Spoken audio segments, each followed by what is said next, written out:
initiate chaos theory guarantees that we'll play like lightning shots, sounding like thunder. For every time in the face that it hits us, we're faster. Well, they should know by now. They see the world keeps trying to shake us. It only wakes us. The pendulum swings. The pendulum swings. It's in a beautiful darkness. Napoleon another. It's full steam ahead. Full steam ahead. All about the Betty Express. Misdirected from the start. It's a runaway train. I come a freight train. I come a freight train. In a beautiful darkness, the Betty Express. In a beautiful darkness. Y'all brace yourself. We are off the rails. We have a shrinkologist who might also be an osteopath, but not a chiropractor. Honest to God, she looks like a young Dr. Beverly Lewis before she found the good stuff. That's why they put extra chairs in there, so I can make sure that everybody's here.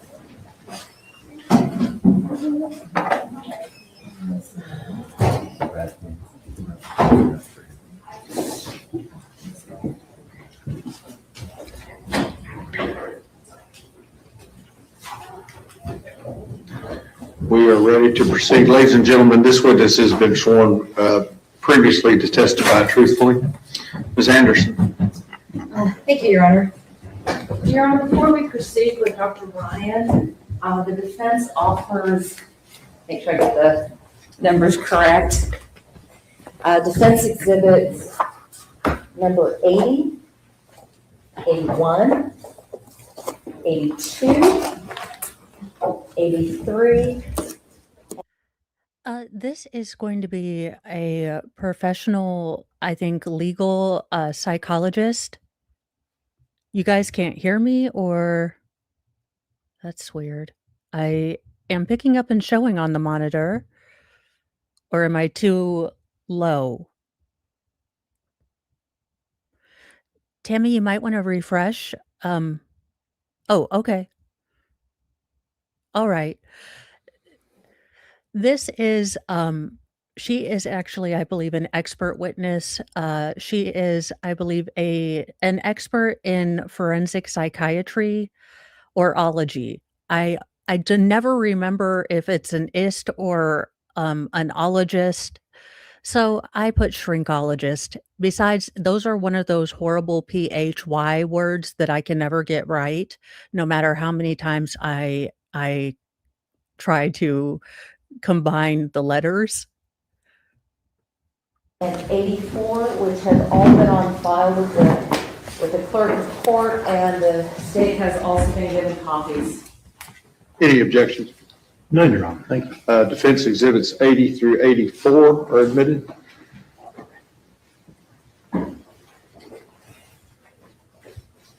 Good afternoon, Dr. Ryan. How you doing? Good, thank you.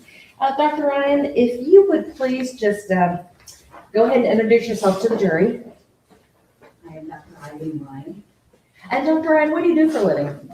I am a professor of psychiatry and behavioral health at the Ohio State University College of Medicine.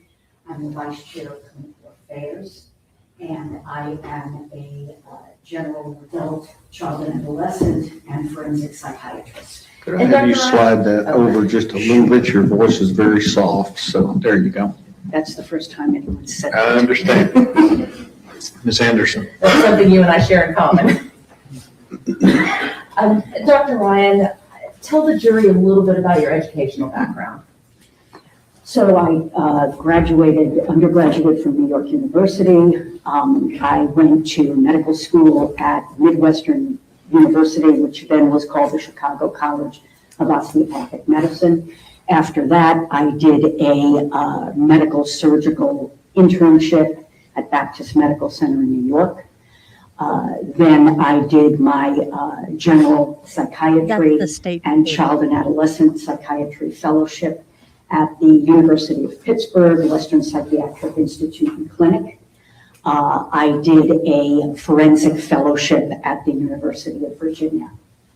Dr. Ryan, you had said that you were a doctor of osteopathic medicine. Is there a difference between osteopathic and a medical doctor?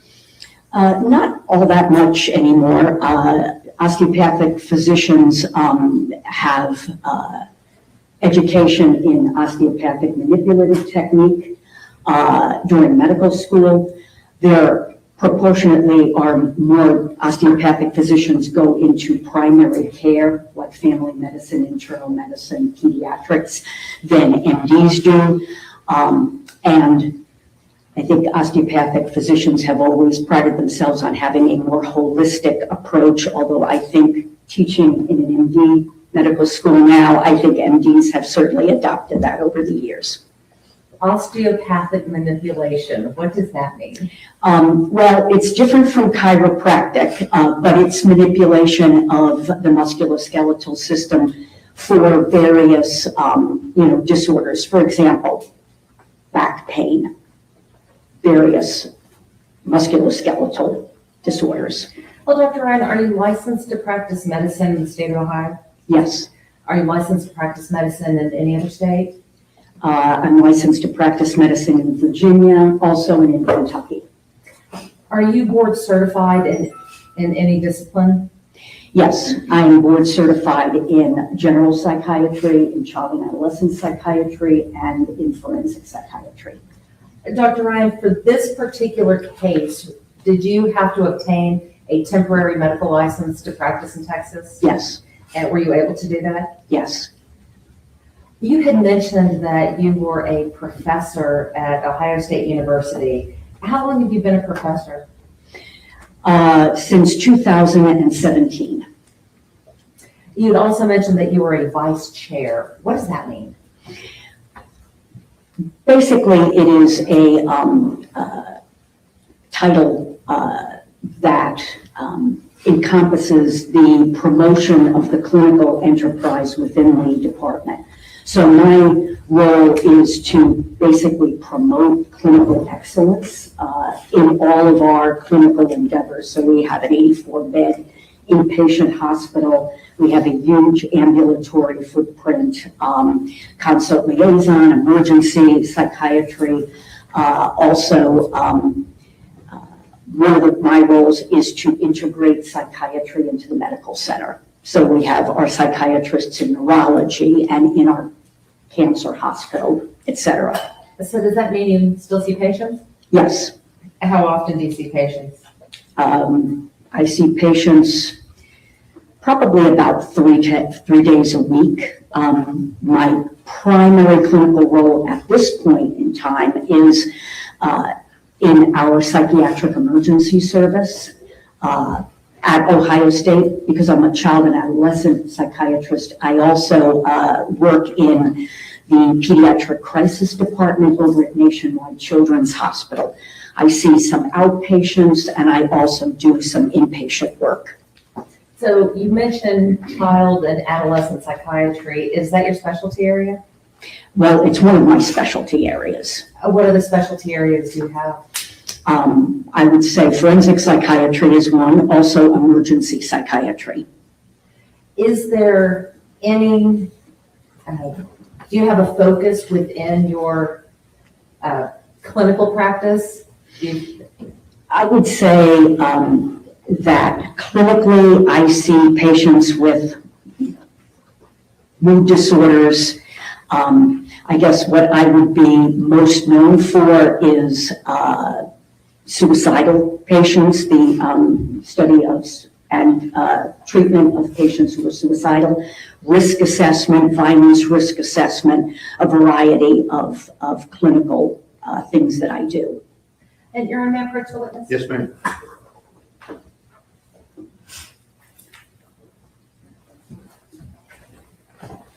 Dr. Ryan, I'm going to hand you what's been marked as Defense Exhibit number 78. Do you recognize this? That's my CV or resume. Is this a true and accurate representation of the experience that you bring to court today? Yes, it is.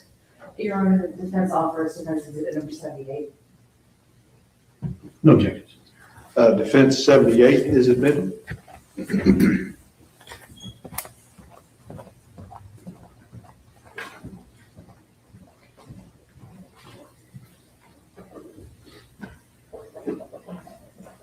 Dr. Ryan, I was looking at your resume and I saw something related to University of Virginia. Yes, Were you the medical director at the, sorry, were you the medical director of the Institute of Law, Psychiatry, and Public Policy there? yes, I was. What does that mean? Well, the Institute of Law, Psychiatry, and Public Policy is really a think tank that assists in advising the state legislature, judges. Also, we have a clinic that evaluates primarily defendants. I also initiated doing more civil work. Also started the child forensic clinic.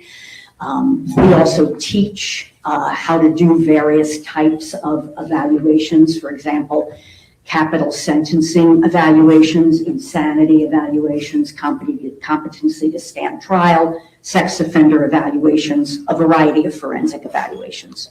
So you're one of the people that trains people to do what you do.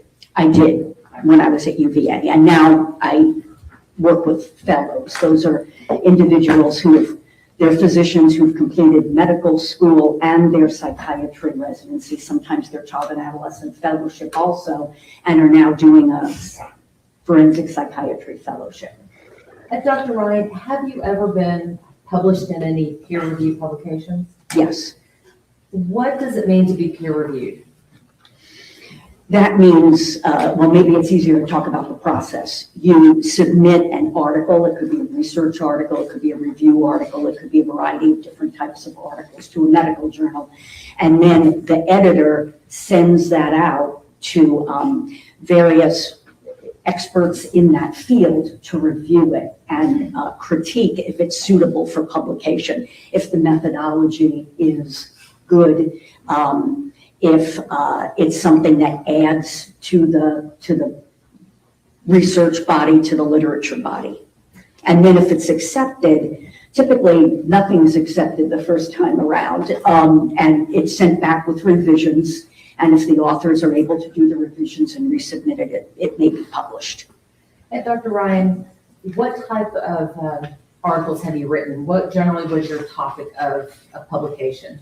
Well, it would sort of vary depending on, kind of what my interests and work was at the time. And I started out at University of Pittsburgh being very interested in self-injurious behavior. So I wrote an article on that, people who cut themselves or headbang, things like that. I also have submitted and written articles that have been published on competency to stand trial, sexual assault, mood disorders among juvenile offenders, and also my research when I was at UVA was in violence against staff in a psychiatric hospital. So I had done research and published on that. I published on mental illness and the death penalty. And other things, yeah. Approximately how many times have you been published in peer review articles?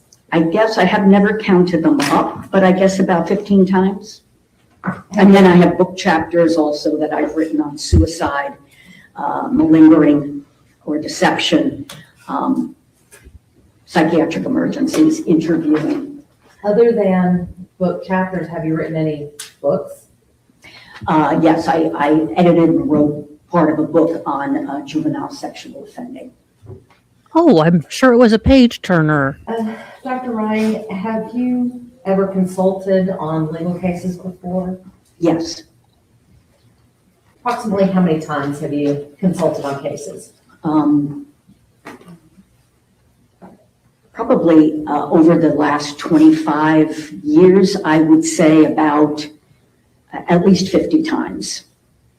Maybe closer to 75. Have you worked for both the state and the defense in these cases? Yes, I have. Have you Yeah, worked he's in both state and A federal big court? guy. Yes, I have. Dr. Ryan, are you being paid for your time to be here? Yes, I am. Now, I understand that you work for Ohio State University. How does that work with you working for them and you being here with us, do you get paid or does Ohio State get paid? The payment goes to Ohio State, Dr. Ryan, what is your hourly fee? $700 an hour. Is the standard Congratulations, state of Texas. You've been paying this woman $700 an hour, 100 hours for this case, $70,000. Well, I guess you paid the University of Ohio. Yes, he is huge. I'm trying to get him to stand up, but he is comfy-ble. He is like, no, I is comfortable. within the practice that you've seen? Yes, some less, some more. Some experts less, some experts more. Approximately how many hours have you worked on this case so far? I haven't counted them up again. OSU gets that payment, but I would say it's at least 100 hours. I'm surprised it was allowed. Dr. Ryan, what were you asked to do in this case? What was your, what we call the referral question? I was asked to do a comprehensive forensic psychiatric evaluation for the purpose of mitigation. I crumbles. What is a forensic psychiatric evaluation for purposes of mitigation? So mitigation in a capital case would be doing a thorough psychiatric evaluation to help inform the jury about the life of the defendant, and are there any mitigating factors that they might consider with respect to coming to the conclusion of death versus life in prison without the possibility of parole. And that's something that is law, essentially, that the death penalty, according to the Supreme Court, is reserved for the worst of the worst. And I'm sorry for interrupting, Dr. Ryan. You had mentioned that you perform these evaluations, but is there testing involved in these evaluations? Other experts potentially will do testing. I don't do testing. I don't think I have ever done testing in a capital mitigation case. Sometimes I will do testing in other types of forensic evaluations. But what I do in terms of my methodology is a comprehensive review of all of the records. That would be, do you want me to talk about what records I've reviewed? Okay. Yeah. Were you provided, you said that you reviewed records. Did you prepare a report in this case? Yes, I did. Is there a comprehensive list of the records that you reviewed contained within that report? There is. Are there any additional records that you reviewed after completing your report? I want to add one thing, which during the previous hearing I was in error about. I didn't include my interview of the in-home therapist. Okay. So that was done prior to getting additional records. And then after completing my report, I received additional documents and provided the prosecution with a list of those. You provided the prosecution with a list. Dr. Where did you get the records that you reviewed? From the defense team. Did you receive any reports from other experts as well? Yes, I did. Did you rely solely on the records you received and the reports that you received from the other experts when doing your evaluation? No. What else do you do in an evaluation? In this kind of a forensic evaluation, you do a comprehensive interview, typically several interviews with the defendant, and I met with Mr. Horner for about 18 and a half hours over the course of 4 times. I also spoke with interviewed collateral sources of information, people who might be able to shed some light on the defendant, his development, his functioning. I met some of those individuals in person, others I met by Zoom or by phone. Cool. And Dr. Ryan, why is it important to have all of this information? Well, in any forensic evaluation, you have to have a low threshold for suspecting malingering. And so a forensic evaluation is different from and malingering would be being deceptive. Clinical evaluation, your threshold for suspecting that is much lower. And I'm sorry for interrupting, but would you please explain to the jury what malingering means? Deception.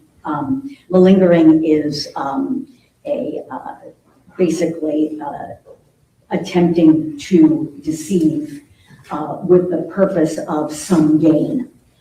So in a civil case, it might be attempting to, portraying yourself as far more impaired than you actually are in order to get a big payout, for example. In a criminal case, it might be feigning or pretending to be psychotic in order to get an insanity defense, just something like that. Stretched.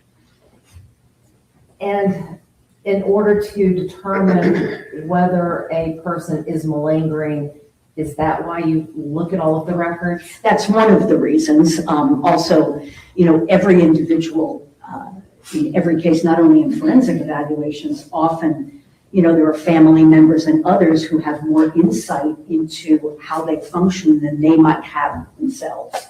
That's true of even neurotypical people. And with someone who has an autism spectrum disorder, that's even more the case. Do you try to review all of the records before conducting the interviews with the client? I review all of the records that I have received prior to interviewing the client. Yes, your client. May I approach your own? Yes, ma'am.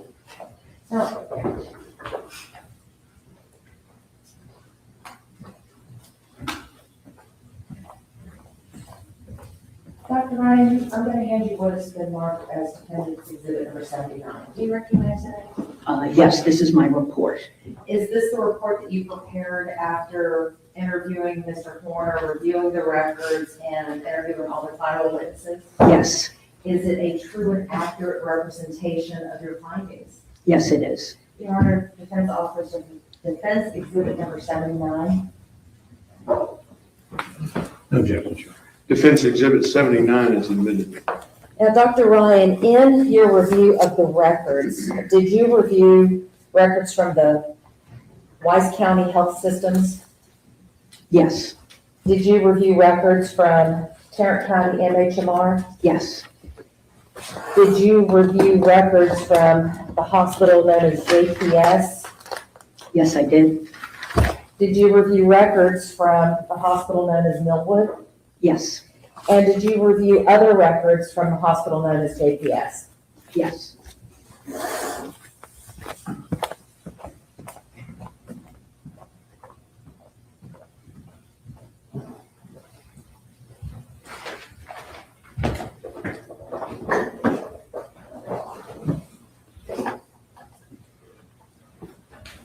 When you conduct a forensic psychiatric evaluation, how important is it to get a family history?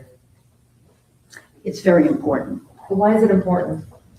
Well, for a variety of reasons. One is you find out about the upbringing of the defendant.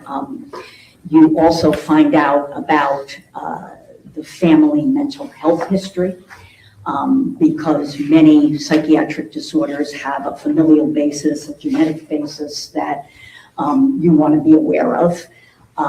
It's also important to, expounding on what I had said earlier, understanding the developmental history of any defendant. You really need to know what kind of a family they grew up in, what kind of influences they were subjected to, both positive and negative. Dr. Ryan, based upon your review of the records and your interviews with all of the witnesses, in this case, do you feel that you were able to get a pretty comprehensive medical history of Tanner's family? Yes, I did. I want to talk to you a little bit about the psychiatric history that you were able to obtain, specifically related to the maternal side. Was there any significant history of mental health issues on Tanner's maternal side? Yes, there was significant mental health history on the maternal side. His maternal grandmother suffers from depression. She's been diagnosed with bipolar disorder, but she doesn't believe that she has bipolar disorder. And the records that I reviewed weren't very clear on that either. She also was very traumatized during her own childhood, sexually abused. His mother has a history of significant severe mental illness. Now, she's been diagnosed with major depression with psychotic. Sebastian makes a really good point. Again, none of his other family members unalived anyone to our knowledge with all of the significant mental health issues they have. Features schizoaffective disorder and bipolar disorder. Now, those disorders are kind of mutually exclusive. You can't have all three of those. But from reviewing the records, she had extensive psychiatric records that I reviewed. She has been psychotic, and it didn't appear that that was only in the context of substance use, that persisted even outside of substance use. And I believe you said that all of these diagnoses were documented in medical records that you reviewed? They were all documented in the medical records, yes. The maternal grandmother has several siblings, two of whom completed suicide. A sister who was apparently very successful and had a diagnosis of bipolar disorder who killed herself when she was about 40. There's also a brother who killed himself by firearm, a younger brother. And she has other older brothers who have been diagnosed with one with paranoid schizophrenia, another one with bipolar disorder. Why is all of this important when you evaluate Tanner for this particular case? It gives me some insight into what kind of biologically based vulnerabilities he may have to mental illness. There's also, family history is also replete with substance use disorders. And those we know are also, there's an inherited basis potentially to those also. With regards to the substance use disorder, and was that on both the maternal and the paternal sides? Yes, there's the paternal side. His biological father died before I had any opportunity to interview him, but he reportedly, and there's actually medical records that I reviewed his records. He has a history of depression, significant substance use. He also had a serious suicide attempt while in jail, during which he was cut down. And in the process of being cut down, when he fell to the floor, broke his foot. What do you mean cut down? He was found hanging. Do be kind to your mental health. I didn't realize how many allusions to self-deletion there would be. And if you have any, bit of that, or, just make sure that you're taking care of yourself. It's not an easy topic. And if you're struggling, do reach out to someone. There are 24-hour hotlines and things like that. Dr. Ryan, I want to turn your attention to Tanner Horner in this case, all right? You said that you had reviewed all of the medical records in this case. Were you able to obtain a comprehensive history or view of Tanner's own psychiatric issues? Yes. Historically speaking, what kinds of diagnoses has Tanner had over his lifetime? He has had over his lifetime Asperger's disorder, autism spectrum disorder, as the diagnostic category changed, major depressive disorder, recurrent and severe. He has had ADHD, significant attention deficit hyperactivity disorder. That has been since childhood. He's also received the diagnosis of bipolar disorder. That was also in the medical records. Based upon your review of the medical records, were you able to determine whether he had ever been prescribed any medications? Yes, he was prescribed numerous medications over the years. When he was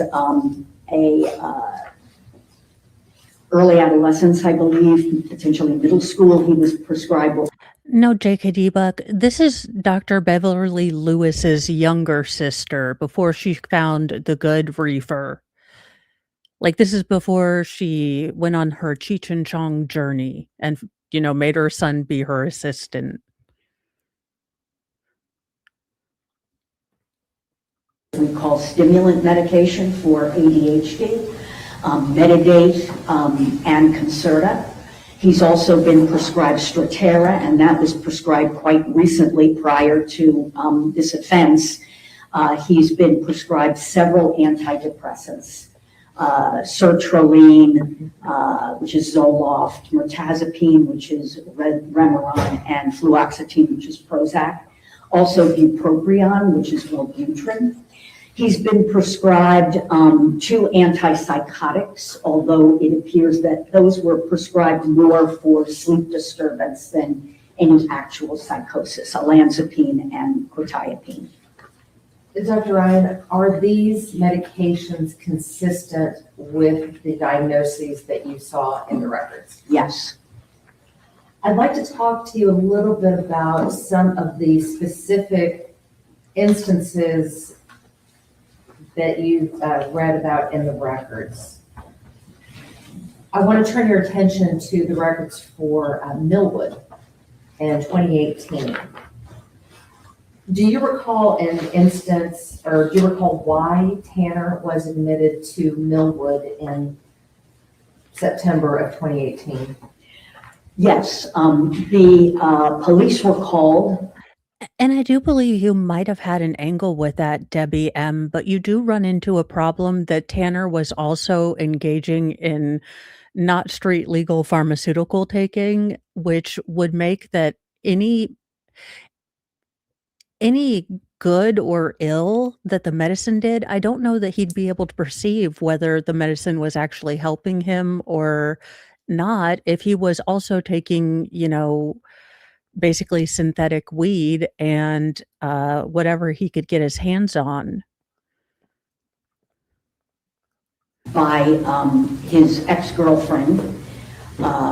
He had indicated to her that she should look at Facebook because he was going to be killing himself. And she rushed over to where he was living at the time. I believe it was his grandmother's shed, and found him unconscious. And the police were called. And he was involuntarily admitted to Millwood. He didn't want to go voluntarily. Do you recall how long he was in the hospital? He was in the hospital for about a week. I want to turn your attention to the records from Tarrant County in 2022.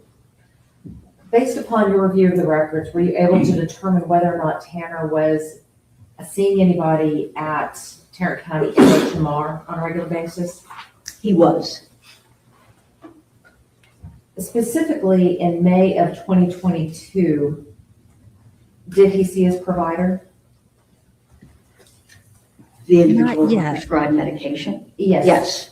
And he also was seeing, I believe, a therapist too. When he went to go see the provider, was an intake performed? Do you recall? I don't recall, but I don't recall exactly the intake itself. Okay. But he was diagnosed with major depression recurrent, ADHD, and prescribed antidepressants, 2 antidepressants and Strattera. Do you recall if he talked to his provider about any of the stressors in his life that he was experiencing at the time in May of 2022? Yes, he basically went for treatment because he was feeling increasingly depressed and suicidal. He was not hospitalized at that time, but was referred to this something called a mobile crisis program, which is what he was involved in. He was under a great deal of stress. He had difficulties in terms of his relationship with his fiance's family. I believe that he was living with them and was having a lot of stressors around that, not only in terms of the relationship, but in terms of the number of people living in the house and just the noise factor and kind of the chaos in the home. He also was stressed on work. His fiance had experienced. And I was going to say, I'm going to stop you right there for a moment because I want to go back to May of 2022.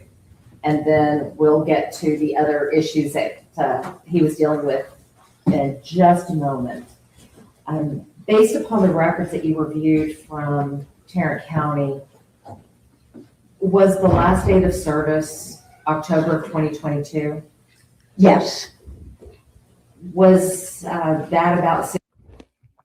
Of course, I would put a piece of candy right in my mouth, but if you are in Texas or, directly eastward in any of those states, weather, go check it.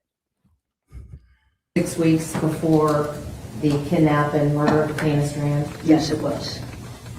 Now, after his arrest, was there an incident in the Weiss County Jail involving Tanner? Yes.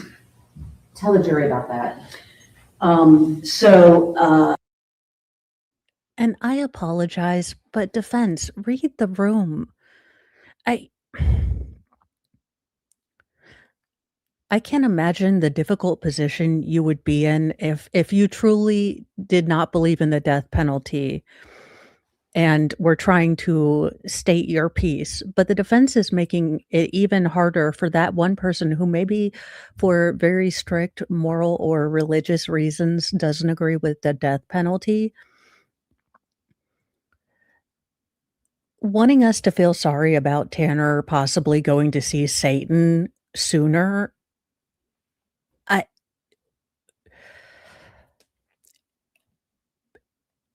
it is very hard to have any iota of sympathy for this defendant. I'm trying to recall.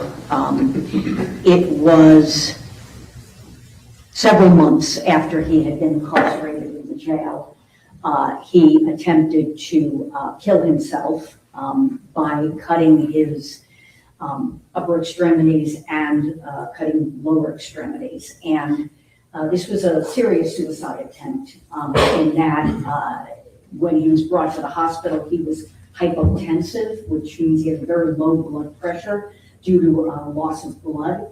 And according to the records I reviewed, required a transfusion. What is a transfusion? A blood transfusion. What does that mean? It means that, and reviewing his labs, something called his hemoglobin and hematocrit were low, which indicates that he had lost a lot of blood. And if I remember correctly, I think his systolic blood pressure, which is that top number in your blood pressure, which is typically about 120, I think his was like 50 or 60. Ma'am, that's nothing. I have gone 60 over 40. Now, that being said, I was having a POTS kind of flare and it wasn't fun, but spare me. So he had lost quite a bit of blood. What does it mean to have a systolic of 50 or 60? The term is hypotensive. He was not, his blood pressure was very low, and that means that there wasn't a lot of blood for the heart to pump around the body. And he was, if I remember correctly in the records, it seemed like he was confused, somewhat disoriented. So this was a legitimate and very serious attempt. Dr. Ryan, in addition to the hanging attempt in 2018, the suicidal ideations in May of 2022, and the suicide attempt in the jail in May of 2023, were there other instances that you noted in the records of Tanner either causing self-harm or trying to commit suicide? Well, there's the head banging and the self-harm that he experiences when he becomes very dysregulated and overwhelmed. But there was also an incident when he was hit with a plank by his grandfather. He didn't see that coming, in large part because of his difficulty with perspective taking and seeing, kind of how people are registering emotion. His father knocked him down with a plank or some big stick to the floor. And he indicated this to me, and his grandmother did also. And he went upstairs and cut himself very deeply in a suicide attempt. Then he came downstairs. He was bleeding profusely. His grandmother took him to the hospital, and he received 16 sutures. He did not reveal to the hospital personnel that he had cut himself. He said he had, I believe he told them that he had cut himself. He had fallen off a roof or something and fell out onto a gutter and cut himself that way. Dr. Ryan, based upon your review of the records and your evaluation of Tanner, is it your opinion to a reasonable degree of medical certainty that Tanner meets the diagnostic criteria for autism spectrum disorder? Yes. What about alcohol-related neurodevelopmental disorder associated with exposure? That's a little redundant on my part, but yes, a neurodevelopmental disorder. Okay, not to be a butt monkey and a half, but this woman is annoying the heck out of me. It's kind of noticeable that she does have several of the facial markers as well for being close to booze when she was born or in utero. The very small lower lip, the very flat and elongated Cupid's bow right here, the smaller eyes closer together, the flattened bridge of the nose. And again, that's me being a dumbass on the internet. But if she does have all these facial features, and she did have exposure to alcohol, then doggone it, she's gone on to have a think tank. Related to fetal alcohol. Does he meet the criteria for major depressive disorder? Yes, he does, recurrent. Post-traumatic stress disorder? Yes, Attention deficit hyperactivity disorder? yes, Motor tic disorder? yes. And you mentioned bipolar disorder rule out. What does that mean? The records had numerous references to him having manic or what we call hypomanic episodes. And I believe that he has been diagnosed in the records at some point with having bipolar disorder. However, the kind of evaluation that I'm able to do in a forensic evaluation is far more comprehensive than the kind of evaluations that I can do in 15 minutes in my practice clinically. I just don't have that kind of access in a psychiatric evaluation clinically. I was able to review all of these records, talk with numerous collateral sources, and also to talk with Mr. Horner himself, and I could not determine that he actually met criteria for that disorder. Because, all of these disorders have pretty strict criteria. You have to meet a certain number of criteria in order to get the diagnosis. He clearly meets the diagnosis for major depressive disorder, but you have to have, for hypomania, 4 days at least of clear hypomanic symptoms most of the day on consecutive days. And for mania, it's 7 days. And I just couldn't get enough information to make that diagnosis. So does that mean he didn't have bipolar? No, it doesn't mean that. I just did not have enough information to make the diagnosis to a reasonable degree of medical certainty. Okay, hold on one moment.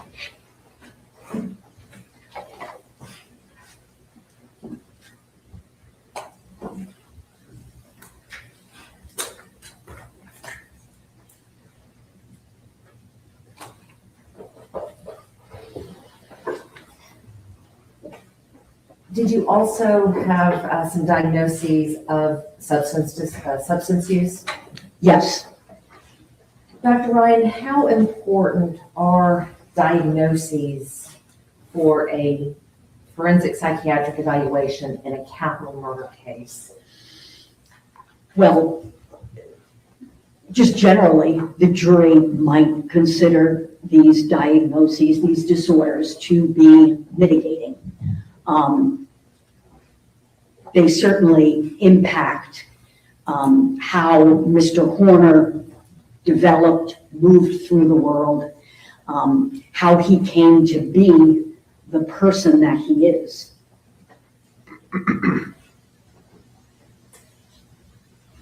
I want to talk to you a little bit about some of these individual diagnoses. We have talked about autism throughout this trial. Based upon your review of the records and review of the reports from other experts in this case, was Tanner given a diagnosis of autism spectrum? Slidey Pie, I believe it was self-report, and grandmother did back up that it happened. And welcome, Christine. Nice to see you. Thank you for being a member.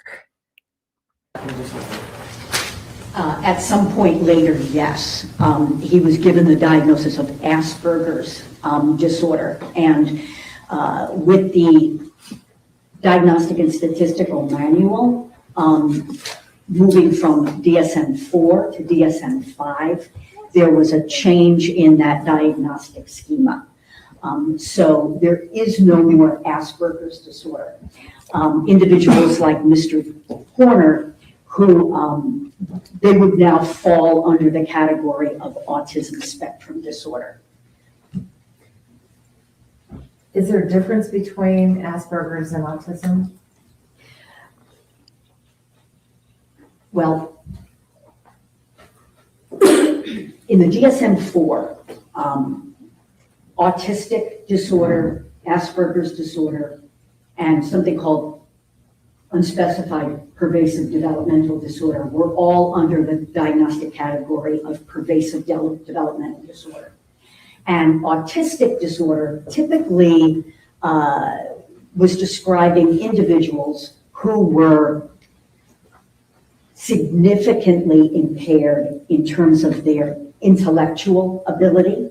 So they often, more than 70% would have fallen into the intellectually disabled category, what used to be called mental retardation, and they didn't have language. So that was the difference.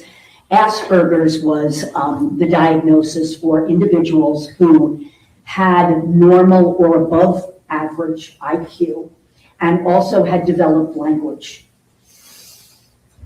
But they still had, they still had severe social communication deficits. Based upon your evaluation of Tanner and of the witnesses, what kind of deficits did he present throughout his life? Well, he's had the major first criteria are persistent deficits in social communication and social interaction. And these have to be across multiple domains, not only in one domain. And he certainly, from the records, it was very clear that he had these difficulties. Deficits in what we call social emotional reciprocity. Being able to recognize social cues. I don't want to go into a lot of detail if that's already been gone into, but deficits in nonverbal communication.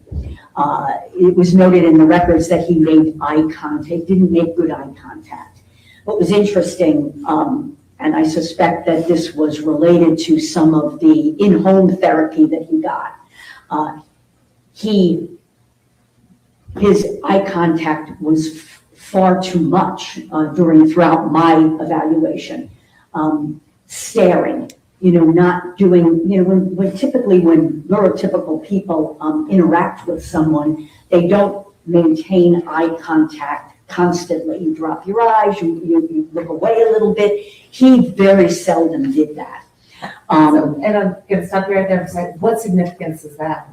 That he has deficits in nonverbal communication. So that's one of the things that if you're with him for a significant amount of time, you start to feel a little uncomfortable, right? Because there's that staring. There's also... And the fact that he's pled guilty to a heinous, hideous crime.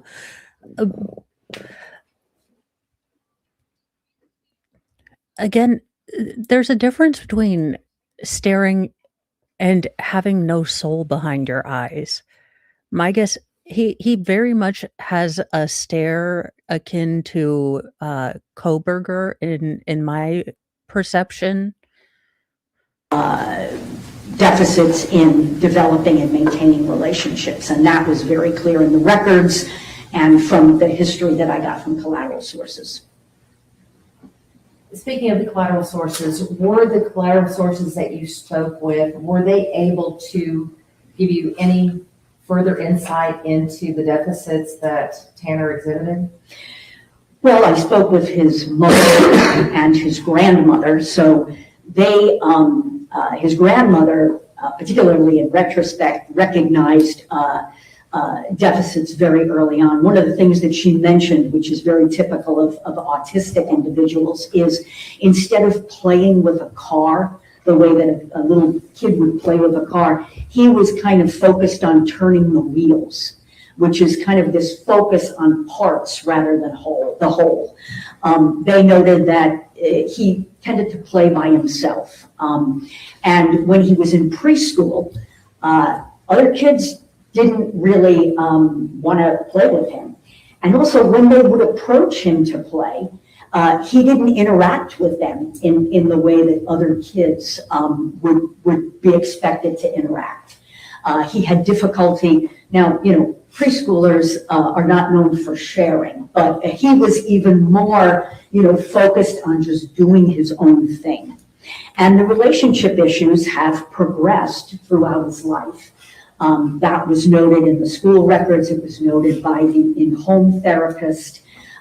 These deficits that really prohibit him from taking other people's perspectives, communicating adequately, and then in adulthood, these kinds of deficits that you see with individuals on the spectrum, they become in many ways more pronounced in adolescence because you have to do things in adolescence in terms of relationships that are more complicated than during childhood. So things only got worse. So Dr. Ryan. Is that what made him, because he couldn't relate to women on his own well, at his own age level? Is that why he focused on younger girls? Are we going to say that because how far are we taking this defense? Um, I The don't information know. that you received from the collaterals, did they corroborate the testing of other experts? Did they corroborate what you saw in the medical records going back a decade? Totally. I want to talk about the diagnosis of major depressive disorder. How common is it to have a comorbidity? No, wrong question. How can we make sure he suffers with it immensely every day for the rest of his life? Like, what do we need to do? How do we need to decorate the cell? I mean, those would be the kind of questions I would ask, which is why I'm not an attorney or anywhere near the levers of power. Of depression with autism? Very common. Did you find that to be the case with Tanner? Yes. Explain to the jury what major depressive disorder is. So major depressive disorder is a mood disorder in which someone is pervasively depressed, down, sad mood, or losing interest or pleasure in usual activities for at least 2 weeks. And it's not a kind of on and off thing. It doesn't have to be every single minute, but it's pretty much most of the day, nearly every day for at least 2 weeks. And then you need to have 5 out of 9 symptoms in order to meet the criteria. For example, sleep disturbance, appetite disturbance, loss of energy, the loss of pleasure that I mentioned before, preoccupation with death or suicidal ideation, decreased concentration, feelings of helplessness, hopelessness. So there are 9 of them. I don't know if I mentioned them all in that, but you have to have at least 5. And Dr. Ryan, how does depression... Can I just add one thing? Oh, sure. It has to really limit your functioning. Well, how does depression affect a person's functioning? Well, it's very individualized, of course, right? For some individuals, decreased motivation is another one of the symptoms. So, it can be an increase in sadness. It can be an increase in irritability. It might be a lack of motivation to work, for example. So you might see that someone with an excellent work ethic suddenly starts showing up late for work or isn't performing at work the way they used to. What about cognitive abilities? Definitely affects cognitive abilities in terms of memory, in terms of there are neural circuitry that's affected in depression in terms of being able to utilize foresight. It does affect your cognition and makes you slower potentially in terms of your thinking. Dr. Ryan, another one of the diagnoses that you noted was attention deficit hyperactivity disorder, also known as ADHD. What, during your evaluation of Tanner, did he exhibit any signs or symptoms that would lead you to believe, or let me rephrase that. What signs or symptoms did he exhibit that led you to believe that ADHD was a valid diagnosis? Well, you have to recognize that in a structured setting, I mean, we were in a interview room, just him and I, and even individuals with significant ADHD might be able to focus in interview. It's when they're in unstructured settings that you really see some of those deficits more profoundly. I bet we're going to get into that with the state, but it seems just incredibly noticeable that they don't seem to get into specifics with the defense expert witnesses. They seem to have maybe an ancillary knowledge of something or other. And I was actually very, very shocked that the speech pathology autism expert admitted to watching the video, to watching all of the video, so everything that the jury had access to, and continuing with her thought process and her defense yesterday. I don't know how you do that. I really don't know how you do that. So with me, it was kind of difficult to separate out what was the autism versus what was distractibility secondary to ADHD. But he was distractible. He was also, kind of impulsive, but he had what I would call impulsive responding that was at times very inappropriate, that could also be related to his his autism spectrum disorder. I think, if I may, I think what's important is. And Neat Scholar, welcome back to Rumble. This morning we had a lot of friend witnesses, air quotes. We had, oh gosh, nothing really. You haven't missed anything really. They had a very, very long break. And then we got this witness who is a forensic psychiatrist, along with an osteopath. But she's doing her level best to blame every single one of Tanner's problems on mental health and substance abuse and autism and all of the things. So basically, you haven't missed much. Different day, same BS that the defense is peddling. Recognizing that these comorbidities, rather than just being additive, are compounding. So when you're adding in primarily autism spectrum disorder, major depression, ADHD, and PTSD, you're creating problems that are more significant than each of those disorders creates individually.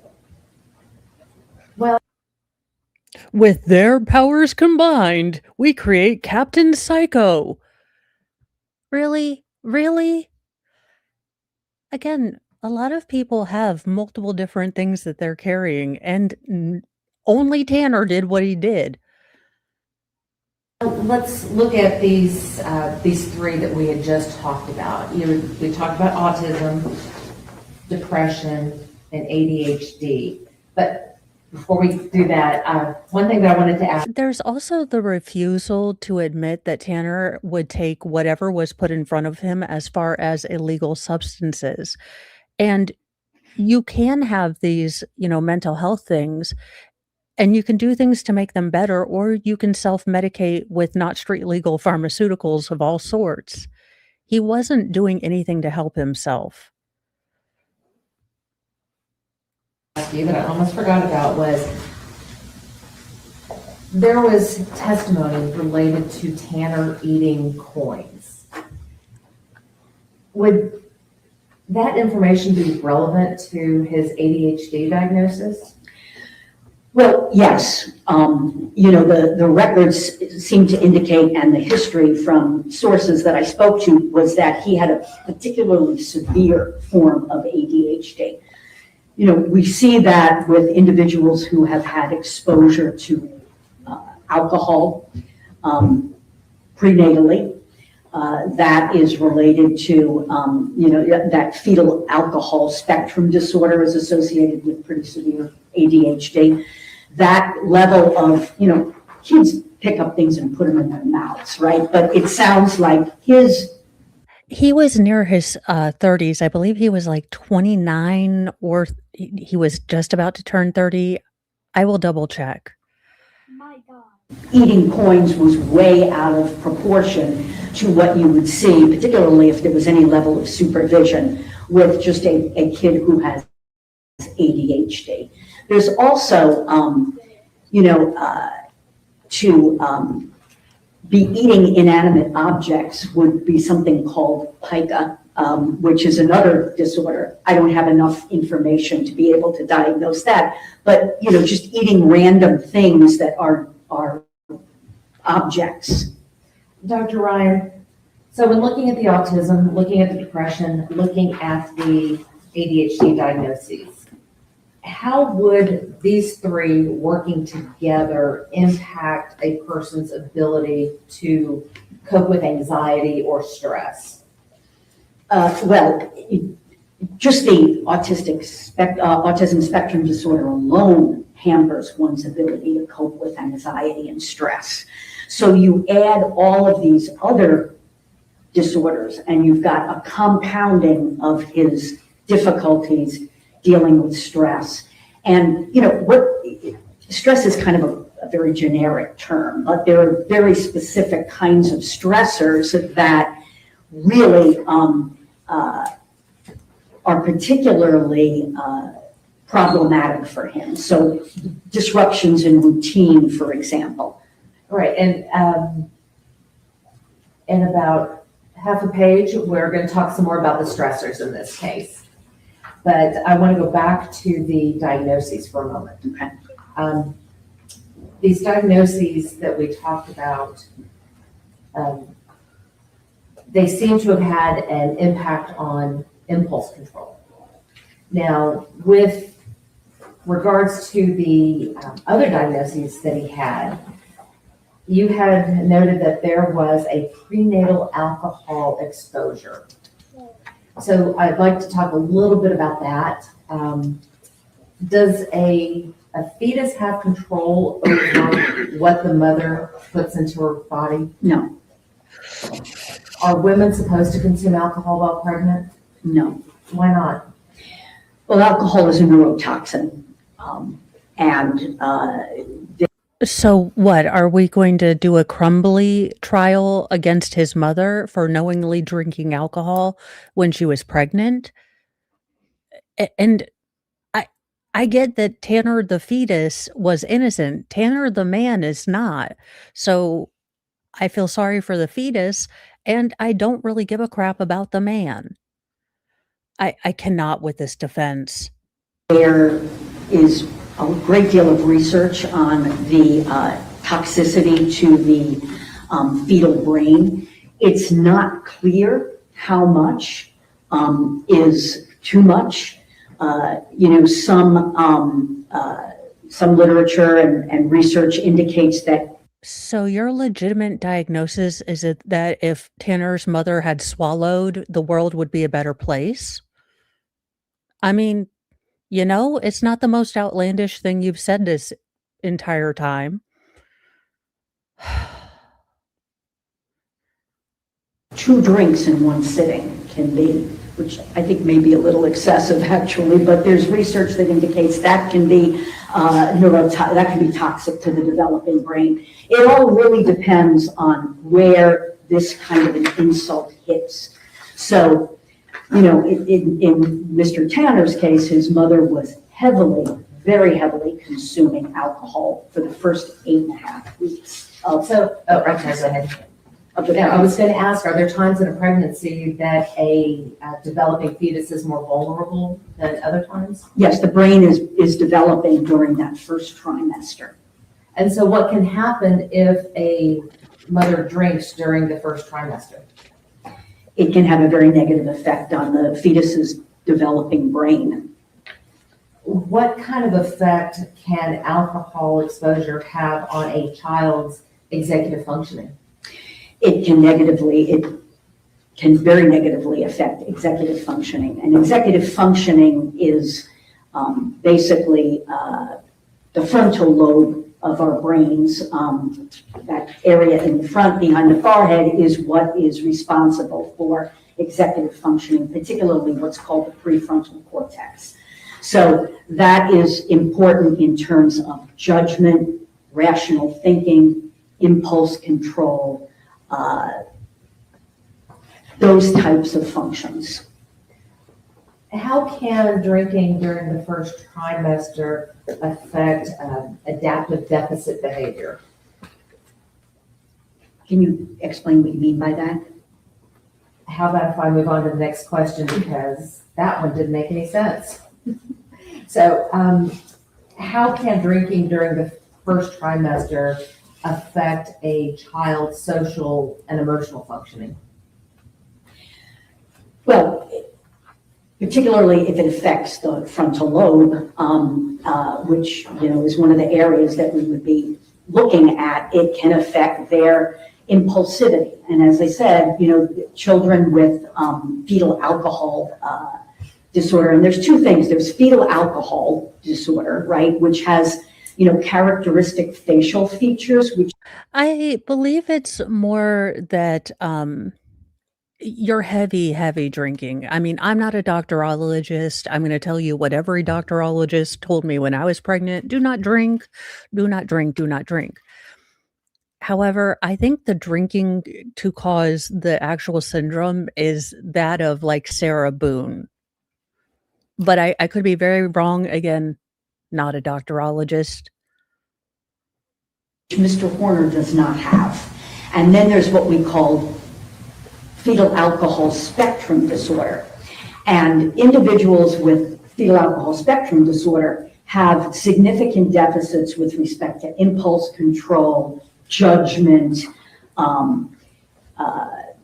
rational thinking, being able to kind of consider alternatives. And that's what in my opinion, we're seeing with Mr. Horner.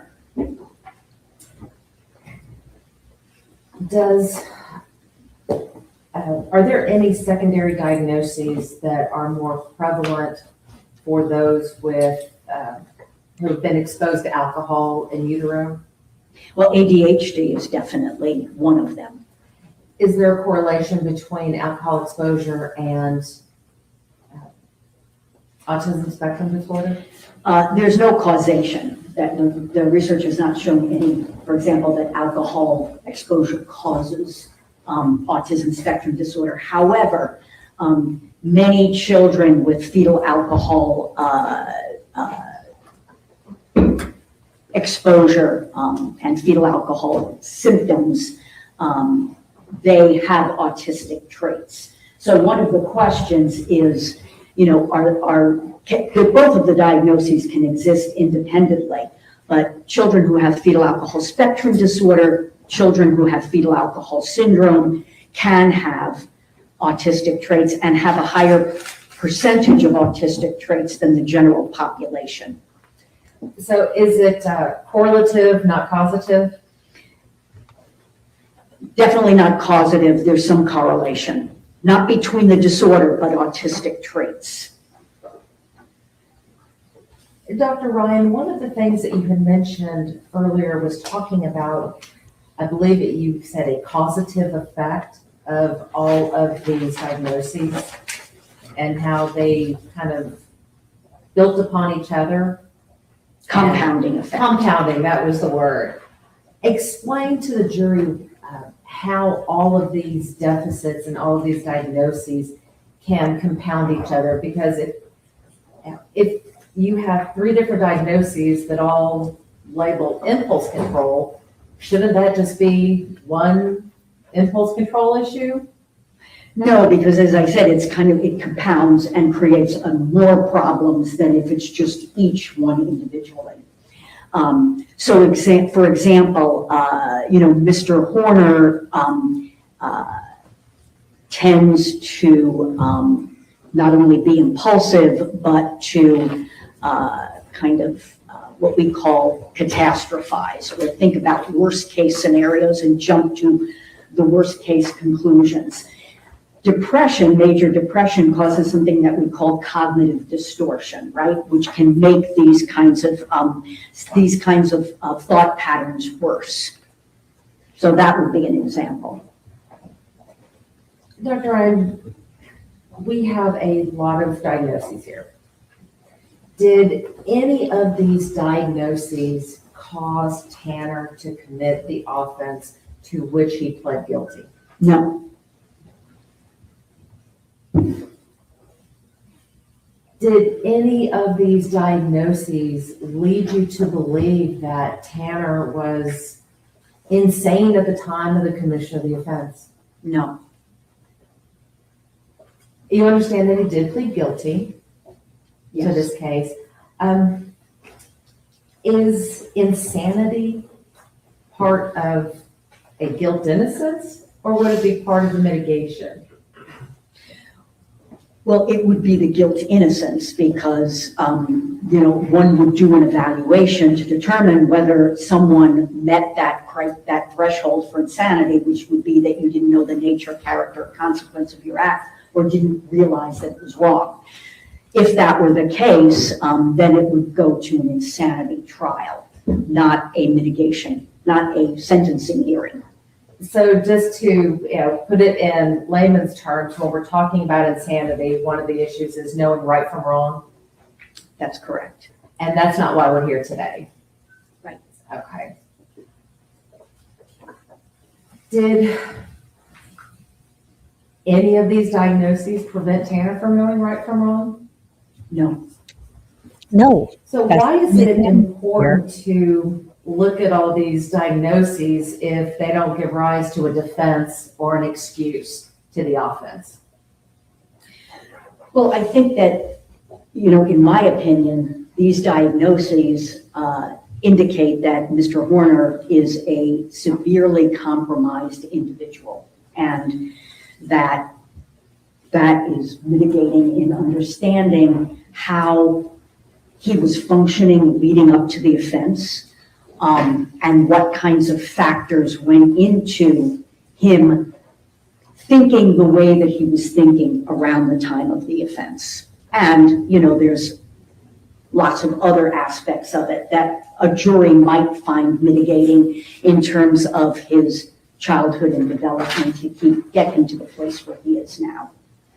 And so with these diagnoses, do you believe that they are important to help the jury understand his behavior during the interrogations Yes, or during the offense itself? yes, What about during any phone calls after he was arrested? yes, Would these diagnoses help the jury to understand why or how he wrote the letters that he did after or before his suicide attempt? yes.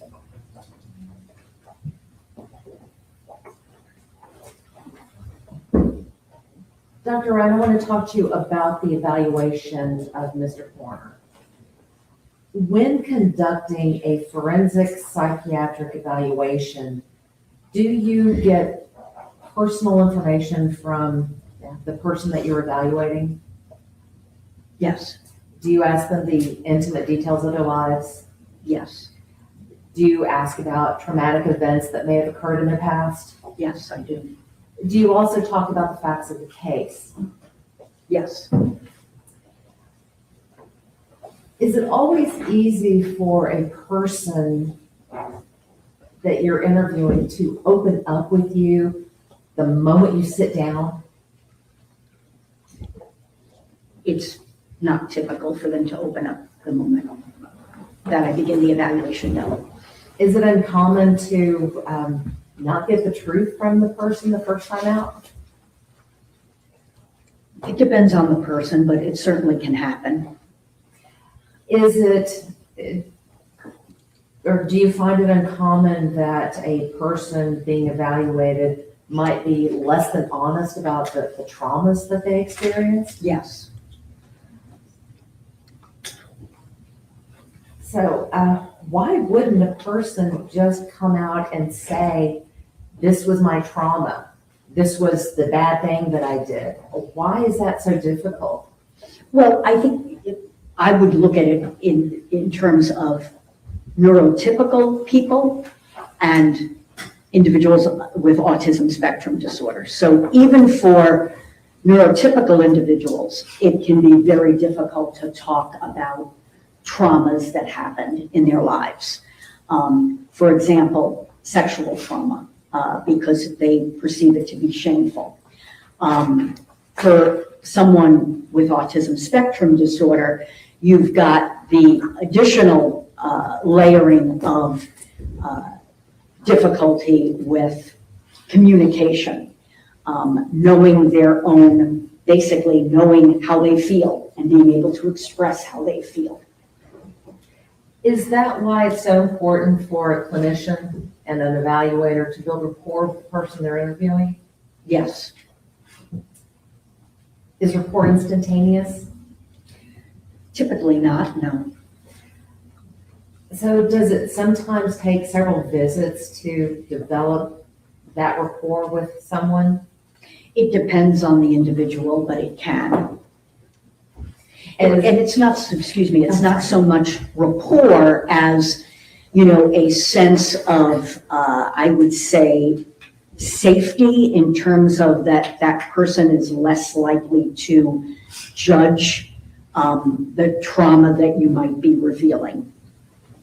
Is that one of the reasons why you spend so much time with the one-on-one evaluations? That's one reason. It's also to, you know, understand about consistencies and inconsistencies with collateral sources and within the evaluation. Dr. Ryan, I want to talk to you about the facts of this case. Now, during your evaluation with Mr. Horner, did Tanner talk to you about the facts in this case? Yes. Did this happen the first visit? No, Did it happen on the second visit? I don't believe so. I didn't ask him anything about the offense on the first visit. I typically don't. Why don't you ask anything about the offense on the first visit typically? Because that is often a very difficult thing for individuals to talk about. And Oh yes, God forbid the unaliver feel uncomfortable. Heavens forbid he feel anxiety.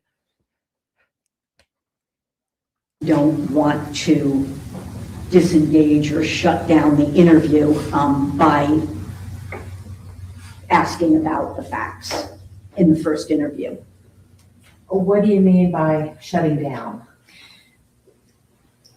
Not talking any further or feeling so uncomfortable or so anxious that they don't provide the kind of information that I need to put the whole picture together. So there's a lot more information that I needed than just information about the offense itself. In order to understand more about what happened with Athena, I needed to know about him. I needed to know what led up to this. I needed to know things about his background, all of that stuff. And I'm typically not willing to compromise that by jumping into the offense right off. Do you find it more productive to wait Yes, and talk about the offense later? yes, that probably would have been a briefer way to say that, yes. I want to talk to you about what Tanner told you about the offense, okay? Did he tell you? Did your client lie again and again and again? And were you so monumentally incurious that you didn't read the actual facts in the case? It will be interesting to see if she as well watched the footage and if she can again defend how she can watch that footage and do this. Because as much as the defense keeps asking every witness over and over, is this an excuse? Is this a defense against doing this? That is exactly what they're using his diagnoses as.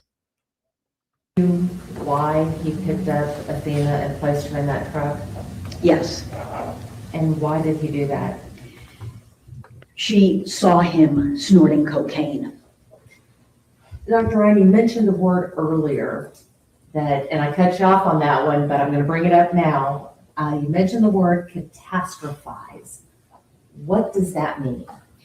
that means immediately and with a lot of emotional valence or a lot of emotion, believing that the worst possible thing is going to happen, regardless of how minor the event might be. You had the opportunity to see some of the video of the incident, and you reviewed some of the records related to the transcripts. Based upon your conversation with Tanner and the evidence in this case that you reviewed, is it your opinion that this was one of those moments that Tanner catastrophized? Yes. Why do you say that? I don't think this is the truth. I don't think Tanner will ever tell the truth. I think the very little that his brain perceives, this is one of the last things he has control over. And my guess is Tanner's gonna hold on to it until he can get something for it. He's very manipulative, he's very calculating, he's cunning. He's not smart, but he's got an animal-like predator cunning. And when or if he feels like he needs an ace in the hole, he will finally confess. He will give things up. He will try to bargain.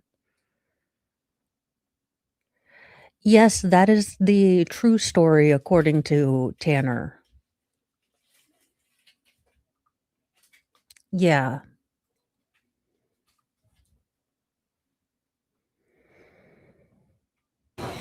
Well, there's more to the catastrophizing in a lot of respects is due to his autism, right? But layer on that, his ADHD and his depression.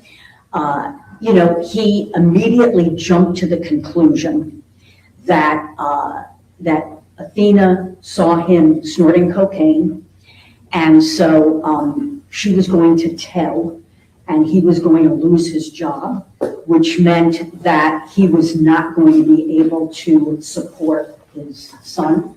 He was going to lose his son, and that couldn't happen. And he's been sort of laser focused on his son for a long time. And his son was living with his fiance's mother, and he had limited contact with his son, and was distraught over that. And when he thought he was going to lose his job, that was going to be the end. Was that a reasonable jump from point A to point Z? Completely unreasonable. JKD Buck, she makes my brain wish that it was Tanner's so that I could be thinking of pretty colors right now. But instead, I am unfortunately cognitively blessed enough to realize that she is saying nothing while bloviating. She is actually, because here's the thing, there is a way to present this ethically, to present it that, yes, he does have these conditions, but none of these take away his ability to make choices, his knowledge of right or wrong. So for she could have said, look, I compiled these because sometimes jurors are interested in this. But you don't have to, well, he was really, really sad and scared that his son was gonna get lost, and, he wasn't afraid of losing his son when he took that bump of C. He wasn't afraid of losing his son when he was driving apparently high as balls. He wasn't afraid of losing his son when he didn't, get a job that worked with his conditions. So, no, his son was not the motivating factor, and no, none of this. And is that jump from point A to point Z related to any of the other diagnoses other than the autism? Or is it just kind of a combination of everything that's been going on? I think it's the compounding. I think that the autism was definitely a major component of that. that. But I think that the impulsivity that goes along with ADHD, the major depression, I think that he's also very emotionally reactive related to his own past trauma. But I think that in that moment, that catastrophizing around, she saw me using the cocaine, she's going to tell on me, I'm going to lose my job, that's the end for me, I'm going to lose my son, was what went into this. JKD Buck, I don't know. He said that this one was a really hard case for him, and I I think it would be interesting to maybe have another conversation about how the Corey Richins defense did not realize she was going to get sentenced on his birthday or on Eric Richins' birthday. I don't know how exactly you missed that,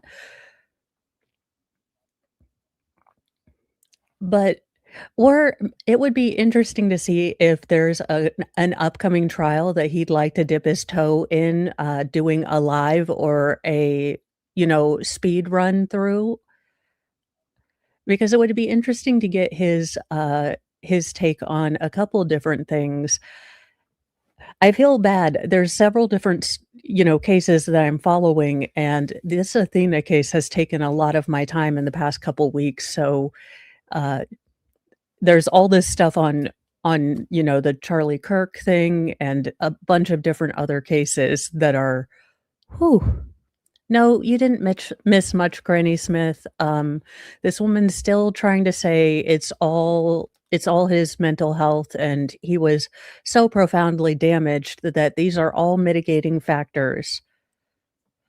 After Tanner has Athena in his truck, did he tell you what happened next? Well, I guess we are getting into what Tanner said happened. This might go into some graphic or terrible testimony. Be mindful of your mental health. I am sure that this might be closer to the truth, but I've tried to keep you guys, from the really stark kind of facts in here. So I'll give you a second if you want to pop out, but you guys know there are puppy kitten breaks, there are Moxie breaks. I will probably need a Moxie break after this, but you guys are, in charge of your own mental health too. So you take breaks if you need. getting up to that point, there was, from what he told me, he didn't know what he was going to do initially. He was having trouble kind of thinking at that point once he was convinced that he was going to lose his job because of Athena seeing him do this. He kind of didn't know what to do. And so he said that he,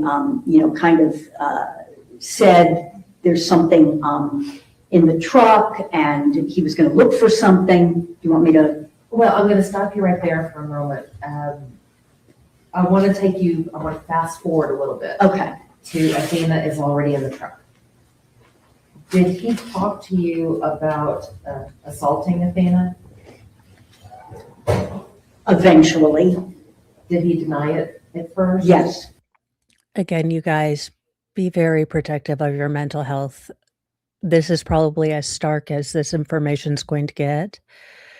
And please go to French Psycho's page. He does have a 30-second thing. I have been dealing with a couple different things in the background, so I haven't pulled that up yet. But you all are welcome to go to his channel, and he's got these wonderful little puppies and things. This is hard testimony for me too. So I'm kind of keeping, and I can't open one more tab because we're doing okay right now. So do be very kind to your own mental health, okay? So,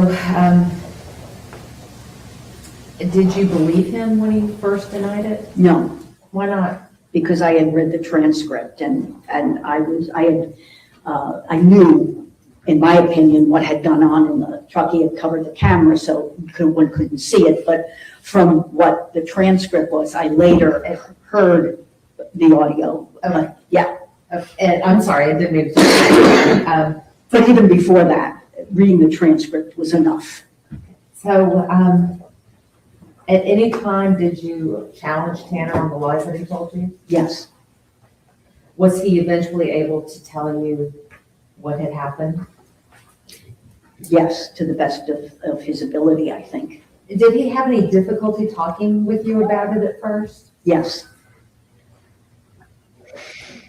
What was his I find myself out of fucks to give that he was uncomfortable. demeanor when talking about this? It was, the only other time that he had a similar demeanor was talking about his own rape when he was 10.